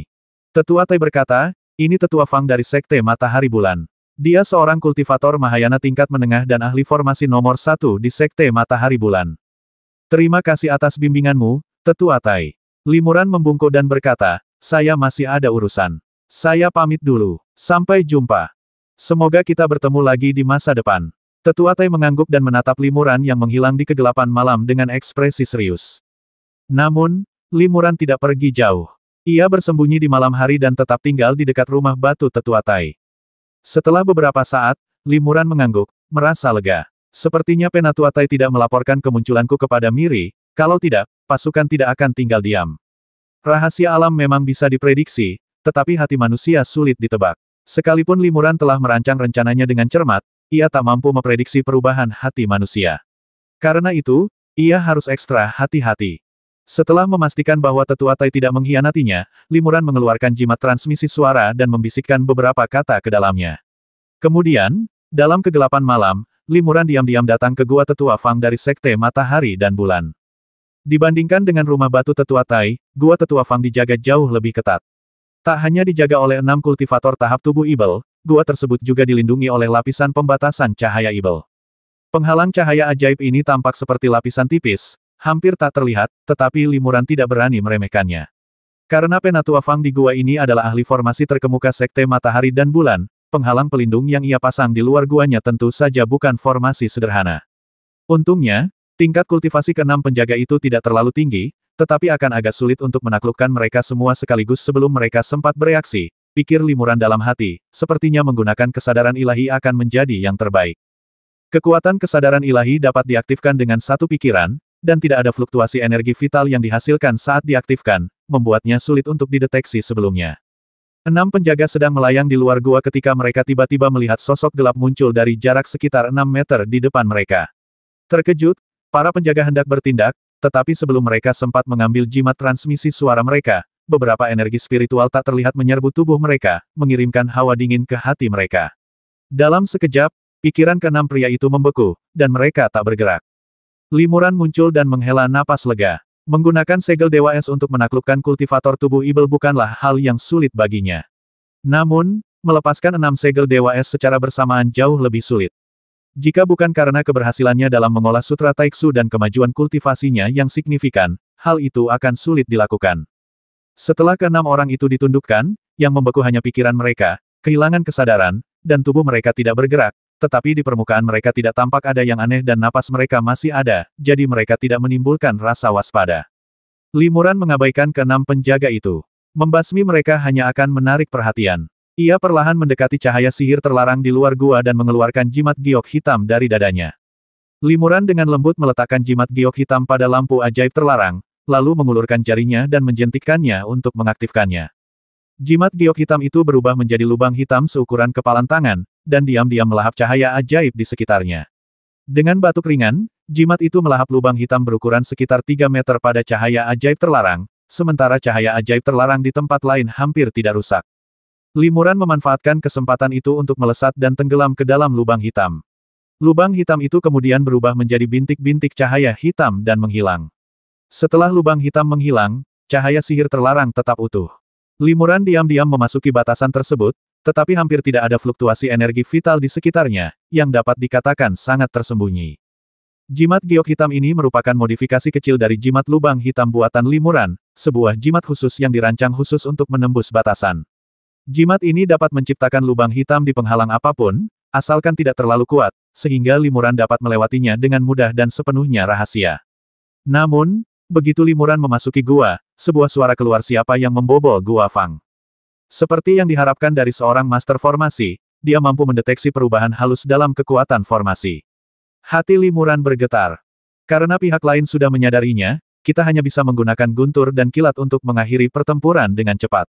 Pikiran Limuran bergerak, dan sosoknya melesat, berubah menjadi bayangan hitam dan menghilang dari tempat asalnya.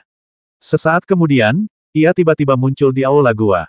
Karena ini adalah tempat tinggal gua sementara yang didirikan oleh pasukan pendeta, tidak mungkin ada serangkaian aula, hanya ada satu aula dan beberapa ruangan tenang.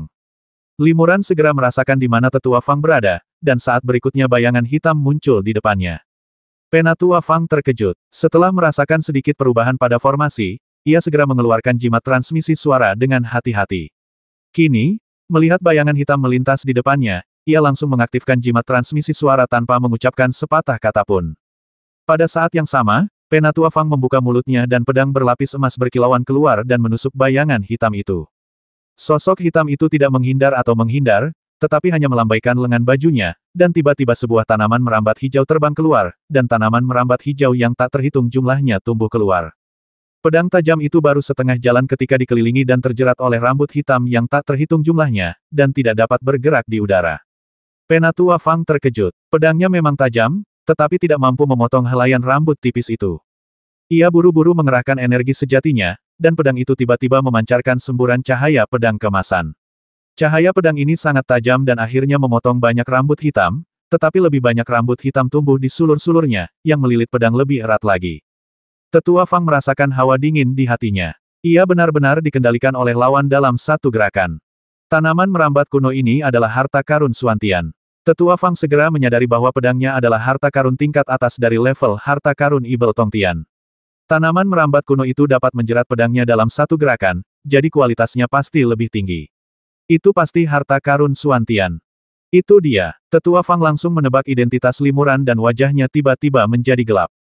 Penatua Fang kemudian melambaikan lengan bajunya, dan 7 atau 8 manik bundar emas beterbangan darinya. Manik-manik itu meledak dengan suara boom yang keras, membentuk sinar pedang emas yang tak terhitung jumlahnya yang menebas ke segala arah. Aula itu langsung hancur dan runtuh. Penatua Fang mengambil kesempatan itu untuk mengeluarkan sebuah kompas dan mengaktifkannya. Ini adalah kompas surgawi, setara dengan susunan teleportasi sederhana. Setelah diaktifkan, kompas itu dapat langsung memindahkan Penatua Fang ribuan mil jauhnya. Seberkas cahaya melesat keluar dari kompas dan menyelimuti Penatua Fang. Cahaya itu hampir menghilang ke dalam kehampaan ketika tiba-tiba semua cahaya di sekitarnya ditelan kegelapan. Sinar cahaya itu pun langsung menghilang dan kompas surgawi tidak dapat diaktifkan. Dalam kegelapan, Penatua Fang tidak hanya tidak bisa melihat cahaya atau pemandangan apapun, tetapi bahkan kesadaran ilahinya pun hanya bisa menjelajah dalam radius beberapa kaki di sekitarnya. Jika ia melangkah lebih jauh, kesadaran ilahinya akan ditelan oleh kegelapan. Dengan kata lain, kecuali beberapa kaki di sekelilingnya, Penatua Fang tidak tahu apa yang tengah terjadi. Pada saat ini, tanaman merambat bergulung ke arah Penatua Fang dari segala arah. Setelah kegelapan menghilang, Penatua Fang terikat erat oleh tanaman merambat tersebut dan tidak dapat melarikan diri. Aku sudah memberitahu pemimpin sekte bahwa kau tidak bisa melarikan diri. Sebelum Tetua Fang bisa menyelesaikan kata-katanya, Limuran memukulnya dengan mantra dan dia jatuh koma. Limuran segera menyingkirkan tanaman merambat kuno Suantian, dan dengan lambaian lengan bajunya, seberkas cahaya terbang keluar dan menggulung Penatua Fang dan mengirimnya ke Gua Langyan. Kemudian, Limuran berubah menjadi bayangan hitam lagi dan menghilang di malam hari. Beberapa saat kemudian, Miri dan beberapa tetua Mahayana tiba di sini satu demi satu, tetapi mereka hanya melihat penjaga yang tidak sadarkan diri dan gua yang runtuh, tetapi tidak ada jejak Tetua Fang. Siapa pelakunya? Bagaimana mungkin mereka membasmi Tetua Fang di tengah pasukan dalam sekejap? Mereka bahkan mencegah Tetua Fang melaporkan identitas pihak lain tepat waktu. Para tetua terkejut. Penatua Fang adalah seorang kultivator Mahayana tingkat menengah. Siapapun yang bisa melakukan ini pastilah seorang kultivator Mahayana tingkat akhir. Mungkinkah dia adalah kepala keluarga dari klan mimpi buruk? Tanya seorang tetua. Tetua lain menimpali, mungkin saja keahlian klan mimpi buruk terspesialisasi dalam serangan diam-diam di malam hari. Pemimpin klan mimpi buruk memilih untuk menyerang sekarang, kemungkinan karena dia sudah tahu kita akan melancarkan serangan umum besok. Jangan panik, Mieri mengerutkan kening dan berkata, kau harus memperkuat kewaspadaanmu dan berusaha untuk tidak sendirian. Klan mimpi buruk hanya memiliki 3 kultivator Mahayana. Selama kita tidak membiarkan mereka lolos, setelah malam ini, kita akan menangkap mereka semua besok. Ya, para tetua menyetujui. Pada saat yang sama, Limuran diam-diam telah tiba di dekat Sun, Moon, dan Skyfire Arai. Api ibel berwarna merah tua yang berkobar ini terpantul di sekelilingnya, membuat langit dan bumi di sekitarnya tampak dialiri darah berwarna merah tua, membuat semua yang ada di sini tampak sangat mengerikan. Formasi api langit matahari dan bulan sangat kuat, mencegah kultivator tingkat rendah mendekat. Namun, bagi seseorang seperti Limuran, ini bukanlah penghalang yang mustahil.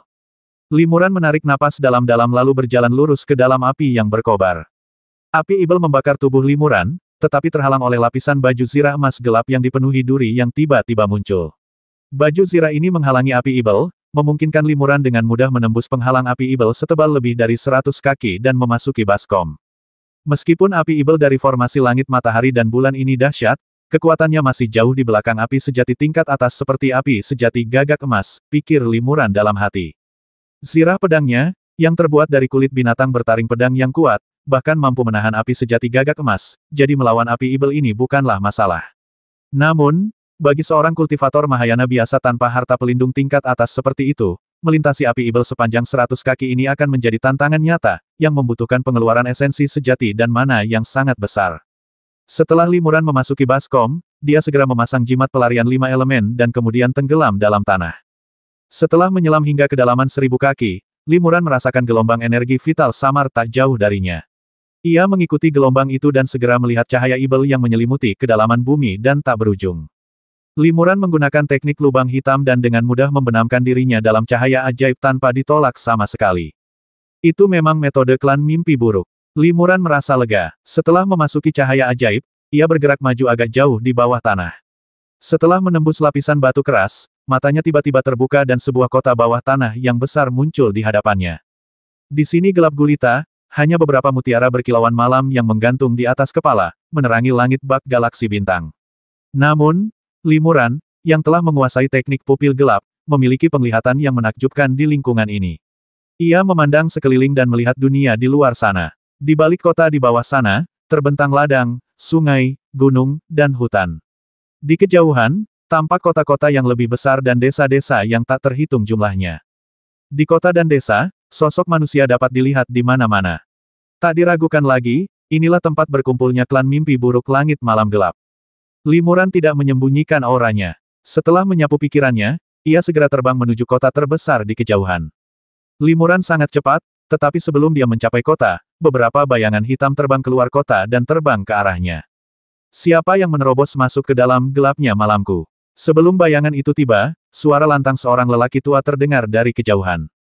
Limuran berhenti di tempatnya dan membungkuk pada bayangan gelap di kejauhan. Saya Limuran, senang bertemu dengan kalian, sesama penganut Tao. Rekan Taois Li, kau di sini. Sebuah suara terkejut terdengar, dan Limuran merasa suara itu sangat familiar. Raja Malam, rekan Dao Malam, Limuran tersenyum tipis. Sudah 1000 tahun sejak terakhir kali kita bertemu. Semoga kalian baik-baik saja.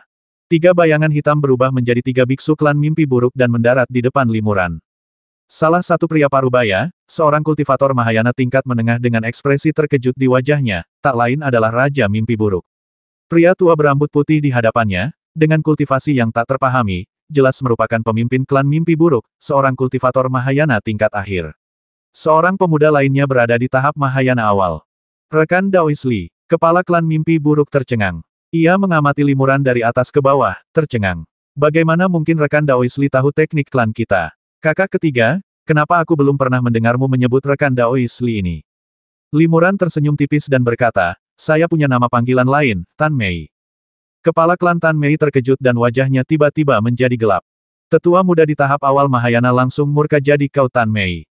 Kali ini suku kami dikepung oleh pasukan, dan berkat kaulah kau berani menyusup ke suku kami. Limuran berkata dengan tenang, dulu, aku diperkenalkan ke klan mimpi buruk oleh sahabat Tao Ye, jadi aku dianggap setengah anggota klan mimpi buruk.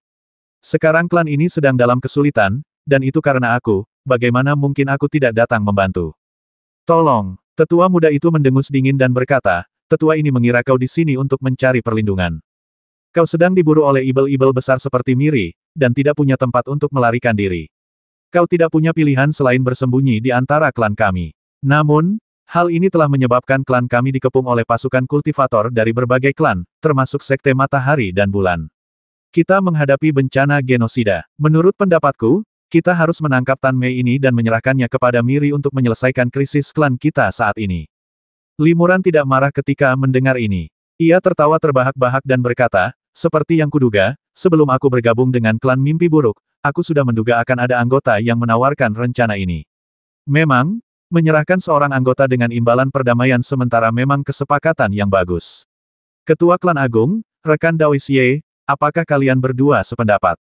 Kalau begitu, aku akan segera meninggalkan klan mimpi buruk dan memutuskan semua hubungan dengan mereka. Aku tidak akan pernah lagi melibatkan klan mimpi buruk dalam perseteruanku dengan Miri. Ye Yanwang buru-buru berkata, jangan khawatir, rekan Daois Li. Baik saya maupun Patriark tidak punya niat seperti itu. Kepala suku mengangguk dan berkata, klan mimpi burukku adalah salah satu dari 5 klan ibel kuno. Kami telah ada selama ratusan ribu tahun dan telah mengalami pertempuran yang tak terhitung jumlahnya, baik besar maupun kecil. Kami bertahan hingga hari ini bukan dengan mengkhianati rakyat kami sendiri. Lebih lanjut, leluhur kami meninggalkan warisan jika ada anggota klan kami yang sedang dalam kesulitan, kami harus tetap bersamanya dan tidak pernah meninggalkannya.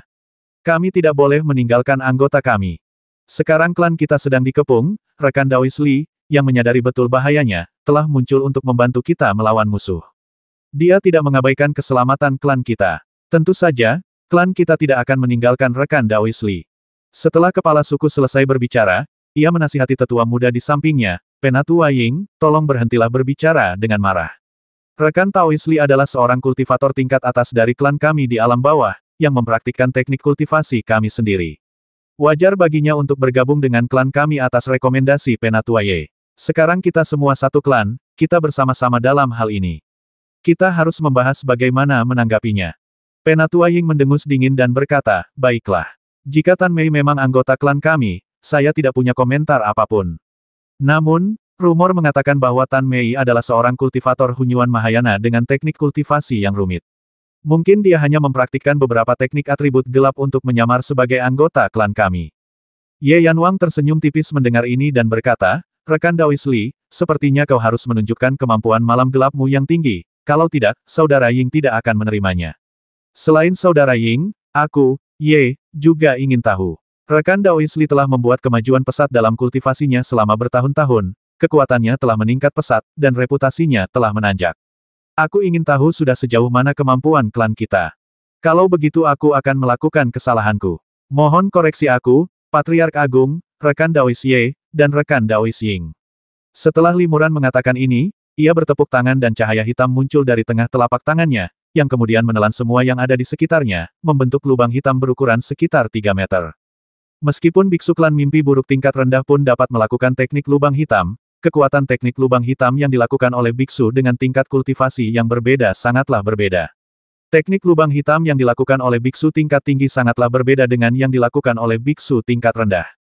Meskipun lubang hitam yang diciptakan Limuran hanya lapisan tipis, Ye Yanwang dan yang lainnya tidak dapat menembusnya dengan pikiran spiritual mereka, yang menunjukkan bahwa lubang hitam ini luar biasa. Penatua Ying kemudian menepukkan kedua telapak tangannya, masing-masing membentuk setengah lingkaran. Cahaya hitam memancar dari ujung telapak tangannya, dan sebuah lubang hitam pun terbentuk dalam sekejap. Lubang hitam yang dilemparkan oleh Penatua Ying secara bertahap mendekati lubang hitam di depan Limuran, dan setelah beberapa saat, keduanya menyatu. Setelah fusi, lubang hitam itu tetap berada di depan Limuran, tak bergerak. Penatua Ying mengulurkan kelima jarinya untuk meraih udara, seolah mencoba mengendalikan lubang hitam itu kembali, tetapi lubang hitam itu tidak bergerak sama sekali. Penatua Ying terkejut saat mengetahui bahwa teknik lubang hitam yang ia gunakan telah ditelan oleh lubang hitam Limuran. Kekuatan magis yang sama menyatu dengan sempurna, dan siapapun yang lebih kuat akan mengambil kendali.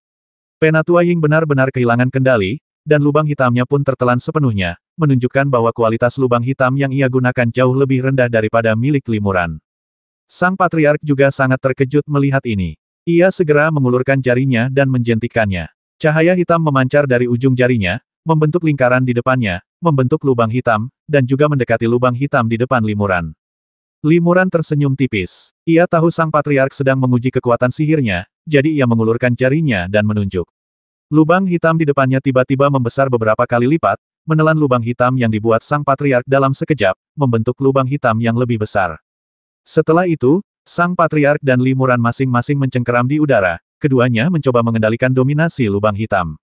Lubang hitam itu bergerak ke kiri lalu ke kanan, dan ternyata terpelintir dan berubah bentuk oleh dua kekuatan tak terlihat tersebut. Sesaat kemudian, dengan ledakan kecil, lubang hitam itu ditarik dan terkoyak, membentuk dua lubang hitam berukuran hampir sama. Masing-masing berubah menjadi dua bola cahaya hitam, yang masing-masing dipegang oleh Limuran dan sang Patriark. Limuran mencubitnya dengan santai, dan bola cahaya hitam berubah menjadi gumpalan gas hitam dan menghilang. Aku mengagumimu, kata Limuran sambil membungkuk. Sang Patriark memiliki kekuatan magis yang luar biasa. Aku sudah menggunakan kekuatan magisku 3 kali, tapi aku masih belum bisa mendapatkan keuntungan apapun.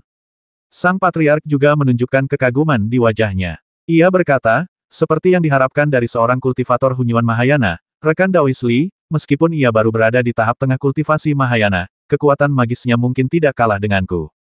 Terlebih lagi, kultivasi rekan Daois Li terhadap teknik klannya memang sangat halus. Meskipun itu hanyalah teknik lubang hitam biasa, kemampuan untuk melakukannya hingga tingkat mahir seperti itu, melahap segalanya sesuka hati, sangat langka di dalam klan kami. Limuran tersenyum tipis. Teknik lubang hitam adalah salah satu teknik yang paling sering digunakan klan mimpi buruk. Karena ia sering menggunakannya untuk menyempurnakan jimat lubang hitam, ia telah menggunakannya begitu sering sehingga ia secara alami mahir. Ye Yanwang tertawa dan berkata, Patriark Agung, kekuatan sihir atribut gelap terkuat rekan Daois Li belum dilepaskan. Menilai kekuatan rekan Daois Li dari teknik lubang hitam ini hanyalah sekilas gambaran tentang macan tutul, saudaraku. Apakah kau yakin kali ini? Penatua Ying mengangguk berulang kali, keahlian atribut gelap rekan Daois Li benar-benar dapat menyaingi kemampuan ketua klan agung. Dia memang jauh lebih unggul dariku. Aku mengaguminya. Kuharap rekan Daois Li akan memaafkanku atas segala kesalahanku sebelumnya.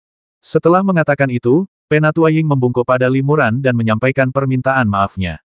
Limuran membalas sapaannya, karena kita satu klan, tak perlu sopan. Aku sebenarnya sudah lama tiba di benua Xuanbian, tapi aku baru memasuki langit malam gelap hari ini untuk bertemu dengan kalian, sesama Taois, karena pasukan Sekte Matahari Bulan akan melancarkan serangan umum besok pagi. Besok pagi-pagi sekali, klan mimpi buruk mengerutkan kening, bukankah itu berarti hanya tersisa 2 atau 3 jam?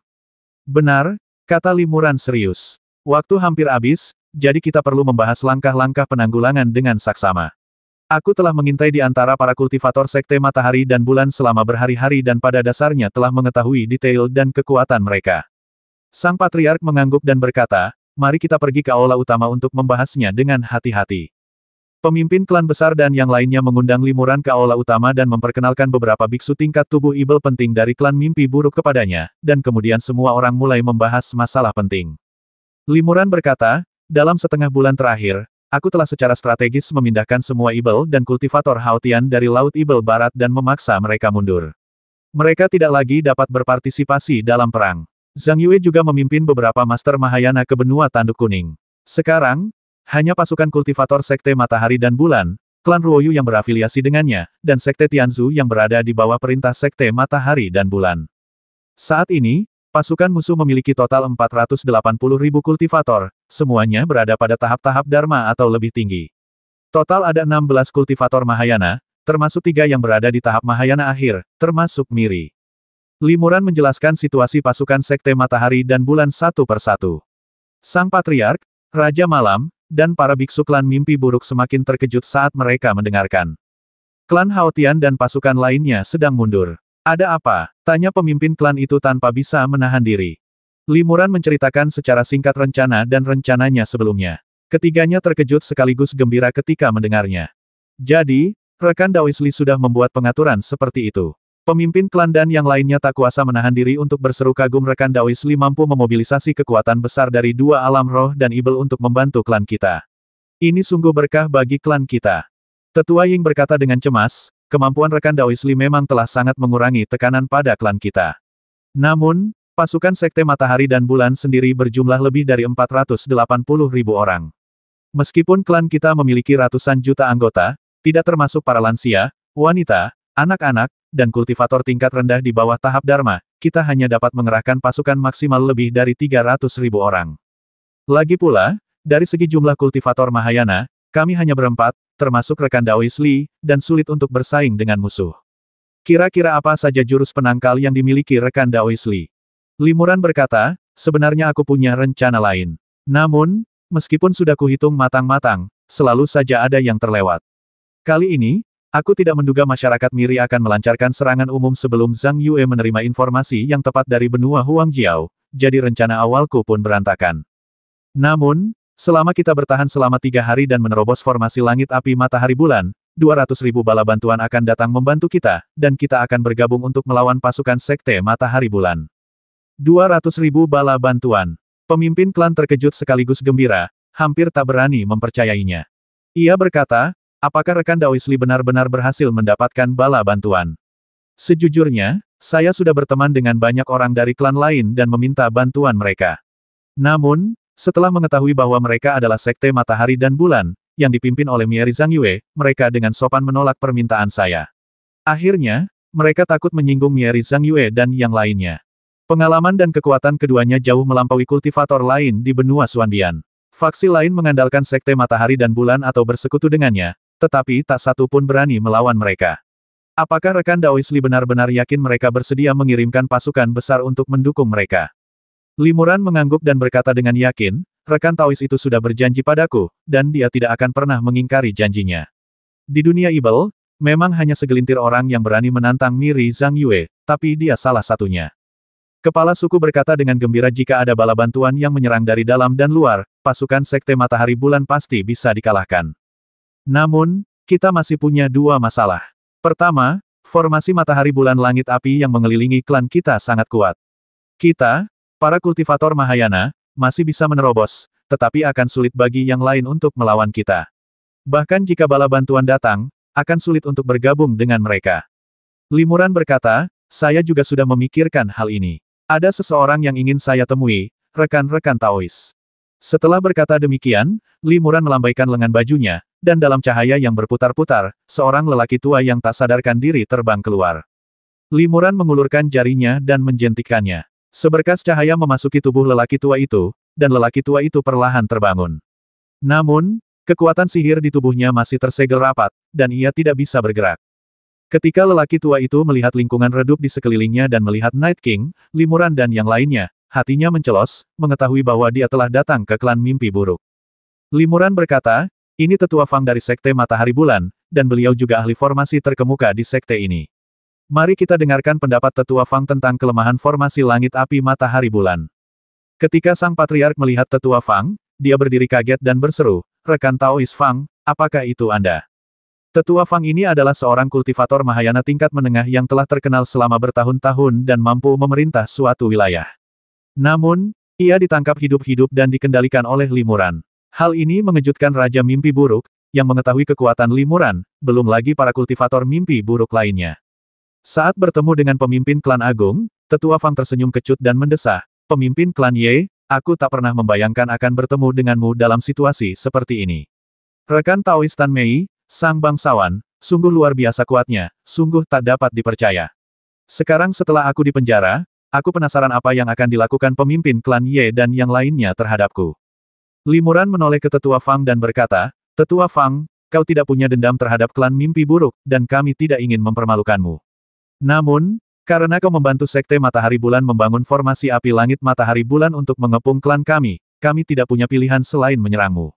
Jika kau bersedia bekerja sama dengan kami dan membimbing kami dalam menghancurkan formasi api langit matahari bulan, aku bersedia memberimu kesempatan untuk hidup. Tetua Fang melirik Patriark setelah mendengar ini. Patriark mengerti dan mengangguk, berkata, benar sekali. Rekan Daois Fang, kami punya kenalan kecil. Saya tahu bahwa sebagai kultivator Sekte Matahari Bulan, Anda tidak punya pilihan selain melayani Miri dan yang lainnya. Jika rekan Daois Fang dapat membantu kami menghancurkan formasi kali ini, orang tua ini dan klan saya tidak akan menyimpan dendam satu sama lain. Setelah pertempuran ini, kami akan membiarkan Anda pergi dengan bebas. Penatua Fang berpikir sejenak dan kemudian setuju. Ini mungkin satu-satunya kesempatan Fang untuk bertahan hidup.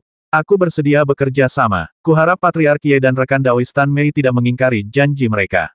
Tetua Fang berkata, formasi langit api matahari bulan adalah formasi kuno yang memanfaatkan esensi matahari dan bulan untuk mengubah energi alam di sekitarnya menjadi api ibel. Kekuatan formasi ini terletak pada kemampuannya untuk secara cerdik memanfaatkan esensi matahari dan bulan serta energi vital langit dan bumi. Tak hanya sangat kuat, formasi ini juga dapat bertahan sangat lama. Selama seorang ahli formasi merawatnya, api ibel itu dapat bertahan hingga 10.000 tahun. Mematahkan formasi ini dengan paksa tidak akan mudah. Namun, formasi ini memiliki beberapa kelemahan. Misalnya, selama transisi antara matahari dan bulan, yaitu saat senja dan fajar, kekuatan formasi api surgawi matahari dan bulan akan menurun sebentar karena transformasi esensi mereka. Tapi itu hanya berlangsung selama sebatang dupa. Hanya sebatang dupa. Limuran mengerutkan kening. Waktu ini cukup bagi beberapa kultivator untuk keluar, tetapi tidak cukup untuk menghancurkan seluruh formasi. Penatua Fang melanjutkan, lebih lanjut, selama gerhana bulan atau matahari, energi matahari dan bulan antara langit dan bumi sangat berkurang, sehingga secara signifikan melemahkan formasi api surgawi matahari dan bulan.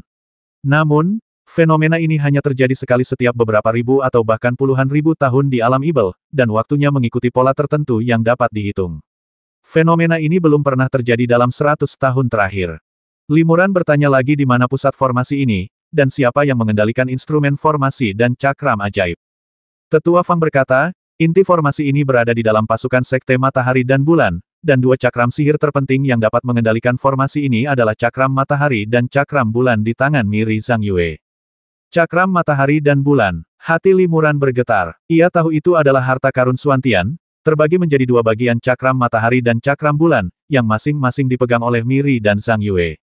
Ia tak pernah menyangka bahwa harta karun Suantian ini juga bisa mengendalikan formasi api surgawi matahari dan bulan.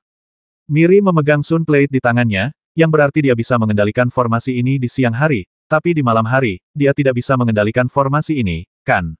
Tanya Limuran sambil berpikir.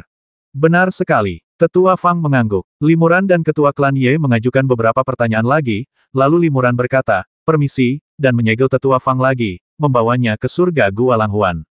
Lagi pula, Tetua Fang adalah seorang kultivator Mahayana tingkat menengah, jadi daripada membiarkannya diurus orang lain, akan lebih baik jika ia dikendalikan secara pribadi. Limuran berkata, sepertinya formasi matahari bulan langit api bukan hal yang mustahil untuk dihancurkan. Aku sudah menyusun rencana, namun, aku punya pertanyaan lain. Pemimpin klan Ye menyebutkan dua kesulitan utama yang dihadapi klan kita saat ini. Dia hanya menyebutkan formasi matahari bulan langit api. Aku ingin tahu apa kesulitan kedua. Patriark Ye berkata, kesulitan kedua adalah bertahan selama 3 hari tidaklah mudah. Kita bisa bertahan di malam hari, tetapi di siang hari, bukan hanya keterampilan dan kekuatan magis para kultivator kita akan sangat melemah, tetapi bahkan kekuatan formasi kita pun akan sangat berkurang. Ini akan sangat mengurangi kekuatanku, sehingga sulit bagiku untuk menahan gempuran pasukan sekte matahari dan bulan. Ye Yanwang menghela napas, memang. Rekan Daoisli tahu bahwa kemampuan klan kita memiliki keterbatasan yang kuat dan hanya bisa digunakan sepenuhnya di malam hari. Pasukan Sekte Matahari dan Bulan juga sangat menyadari kelemahan klan kita ini dan sengaja memilih untuk melancarkan serangan umum di pagi hari, memanfaatkan kelemahan kita dan mempersulit kita untuk melawan. Limuran mengangguk pelan dan mendesah, aku belum punya solusi untuk ini. Saat pasukan mengepung kita, kekuatan individu beberapa kultivator Mahayana saja tidak cukup untuk membalikkan keadaan. Bahkan kemampuan sihir terkuat pun akan tenggelam oleh serangan ganas pasukan kultivator. Jika kekuatan keseluruhan klan kita terlalu lemah di siang hari, akan sulit untuk melawan pasukan Sekte Matahari dan Bulan. Semua orang tenggelam dalam perenungan mendalam, dan Night King tiba-tiba berkata, saya khawatir kita hanya bisa membangkitkan Santo pelindung klan. Begitu kata-kata itu diucapkan, semua pendeta klan mimpi buruk tergerak, dan banyak dari mereka mulai berbisik satu sama lain. Apa itu Santo klan? Tanya Limuran penasaran. Ia tidak familiar dengan istilah ini. Sang Patriark berkata kepada Limuran, rekan Taoisli, silakan ikuti aku. Setelah berkata demikian, Sang Patriark membawa Limuran dan terbang keluar aula, diikuti oleh Night King dan Penatua Ying. Rombongan itu terbang ke sudut langit malam yang gelap hingga berhenti di dekat sebuah gunung yang curam. Sang Patriark menunjuk ke arah gunung itu dan bertanya kepada Limuran, rekan Taoisli, tahukah kau asal-usul gunung ini? Limuran menatap gunung itu dengan saksama dan melihat bahwa gunung itu berbentuk silinder, lurus dan tinggi, dengan puncak langit malam yang gelap di atasnya, seperti pilar batu besar yang menopang ruang bawah tanah ini. Seperti pilar, kata Limuran, jika seluruh langit malam yang gelap diibaratkan sebuah istana, maka puncak batu ini adalah salah satu pilar istana tersebut. Benar sekali, kata Sang Patriark Agung. Ada 4 pilar seperti itu di seluruh langit malam gelap, yang terletak di keempat penjuru timur, barat, selatan, dan utara. Keempat pilar inilah yang menopang seluruh langit malam gelap. Selama 100.000 tahun terakhir, tempat ini telah mengalami bencana alam dan malapetaka yang tak terhitung jumlahnya, tetapi betapapun gunung runtuh dan bumi retak, keempat pilar ini tidak akan pernah goyah, dan langit malam gelap tidak akan pernah runtuh. Rekan Taoisli, tahukah Anda mengapa?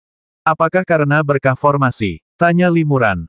Tidak juga, Sang Patriark Agung menggelengkan kepala dan tertawa, karena keempat pilar ini adalah anggota tubuh Santo pelindung klan kita. Apa? Limuran sangat terkejut. Binatang abadi macam apa Santo ini? Bagaimana mungkin anggota tubuhnya saja sebesar ini? Ceritanya panjang. Pendahulu Holy Lord adalah seekor kura-kura gunung yang bermutasi, kata Sang Patriark. Penyu gunung dan laut. Limuran terpikir, lalu berkata, dikabarkan ada seekor kura-kura aneh dengan garis keturunan binatang abadi Xuanwu. Kura-kura itu sangat besar dan mampu menelan gunung serta meminum air laut, sehingga disebut penyu gunung dan laut. Benar sekali, lanjut Sang Patriark Agung, lebih dari 100.000 tahun yang lalu, nenek moyang kita secara tidak sengaja menemukan seekor kura-kura gunung. Kura-kura ini damai dan tidak akan menyerang pembudidaya lain. Ia juga sangat malas, menghabiskan hari-harinya bersembunyi di bawah tanah pegunungan atau di dasar laut, seringkali tidak bergerak selama ribuan tahun. Namun, Nenek moyang kami menemukan bahwa kura-kura ini sebenarnya suka meminum ramuan abadi kegelapan yang diseduh oleh klan kami menggunakan biji rumput bintang kegelapan. Para pembudidaya kami menyeduh anggur ini dalam jumlah besar, tetapi berapapun banyaknya, ia selalu menghabiskannya sekaligus. Kemudian, kura-kura ini tumbuh semakin besar, dan menjadi penjaga klan kami. Langit malam yang gelap di atas kepala kami sebenarnya adalah Karapas Santo, dan keempat puncak batu ini adalah keempat kakinya. Sebenarnya, selama puluhan ribu tahun, klan kami telah hidup di bawah naungan Holy Lord. Holy Lord lah yang telah menopang ruang ini dengan tubuhnya, melindungi kami, dan memungkinkan kami untuk bertahan hidup dan berkembang biak. Dan masyarakat kita juga telah membudidayakan rumput bintang gelap dalam jumlah besar selama beberapa generasi, dan terus-menerus menyeduh anggur berkualitas untuk dinikmati Sang Santo. Setiap beberapa ribu tahun, terkadang puluhan ribu tahun, Sang Santo akan bangun sekali, lalu meminum anggur berkualitas yang telah kita simpan selama bertahun-tahun, lalu melanjutkan tidurnya. Tidak ada yang tahu persis berapa tahun Yang Mulia Suci telah hidup. Binatang purba seperti penyu gunung dan penyu laut dikenal memiliki umur yang sangat panjang, jadi tidak mengherankan jika mereka bisa hidup hingga sejuta tahun. Kultivasi Yang Mulia Suci juga tak terbayangkan. Ratusan ribu tahun yang lalu, ia sudah menjadi binatang purba di puncak tahap Mahayana akhir. Sekarang, saya bertanya-tanya apakah ia akan mencapai tahap penyeberangan kesengsaraan. Limuran terkejut sekaligus gembira. Klan Mimpi Buruk memang salah satu dari 5 klan Ibel besar zaman dahulu. Mereka bahkan memiliki binatang purba yang begitu kuat. Jika penguasa suci ini bangkit, bahkan penghancur matahari pun tak akan mampu menandinginya. Sang Patriark menggelengkan kepala dan mendesah, "Rekan Taois Li, kau tidak tahu. Yang Mulia Suci memiliki temperamen yang sangat damai. Bahkan jika seorang kultivator menyerangnya, ia akan mengandalkan cangkangnya yang sangat keras dan tubuhnya yang besar untuk menahannya dan tidak akan melawan. Terlebih lagi, tubuhnya terlalu besar dan gerakannya relatif lambat. Ia tidak memiliki keunggulan melawan seorang kultivator Mahayana. Ia seperti gajah raksasa dengan kekuatan 10.000 pon yang berjuang untuk membasmi seekor nyamuk terbang. Namun, Miri dan yang lainnya tidak akan pernah bisa melukai Tuan Suci. Jika kita membangunkan Tuan Suci lebih awal, mungkin itu akan membantu kita untuk sementara menahan serangan kuat pasukan Sekte Matahari dan Bulan." Limuran mengangguk berulang kali. "Dengan bantuan Sang Santo, kita memang bisa bertahan lebih lama. Juga, mohon mintalah pemimpin klan agung untuk segera membangunkan Sang Santo. Dengan tingkat kultivasi yang begitu tinggi, ia pasti sangat spiritual dan pasti akan memahami kata-kata kita dan kesulitan yang kita hadapi. Jika ia mengingat generasi-generasi klan Mimpi Buruk yang telah menyeduh anggur berkualitas untuknya, kemungkinan besar ia akan membantu kita mengatasi krisis ini. Membangunkan Sang Santo tidaklah mudah," kata Patriark Agung. "Menggunakan cara-cara biasa pada tubuh Sang Santo bagaikan angin sepoi-sepoi yang bertiup, tak berarti, dan tak akan membangunkannya. Lebih baik menunggu sampai pertempuran besar. Jika serangan Sekte Matahari dan Bulan begitu dahsyat, tentu saja Sang Santo akan waspada." 1200.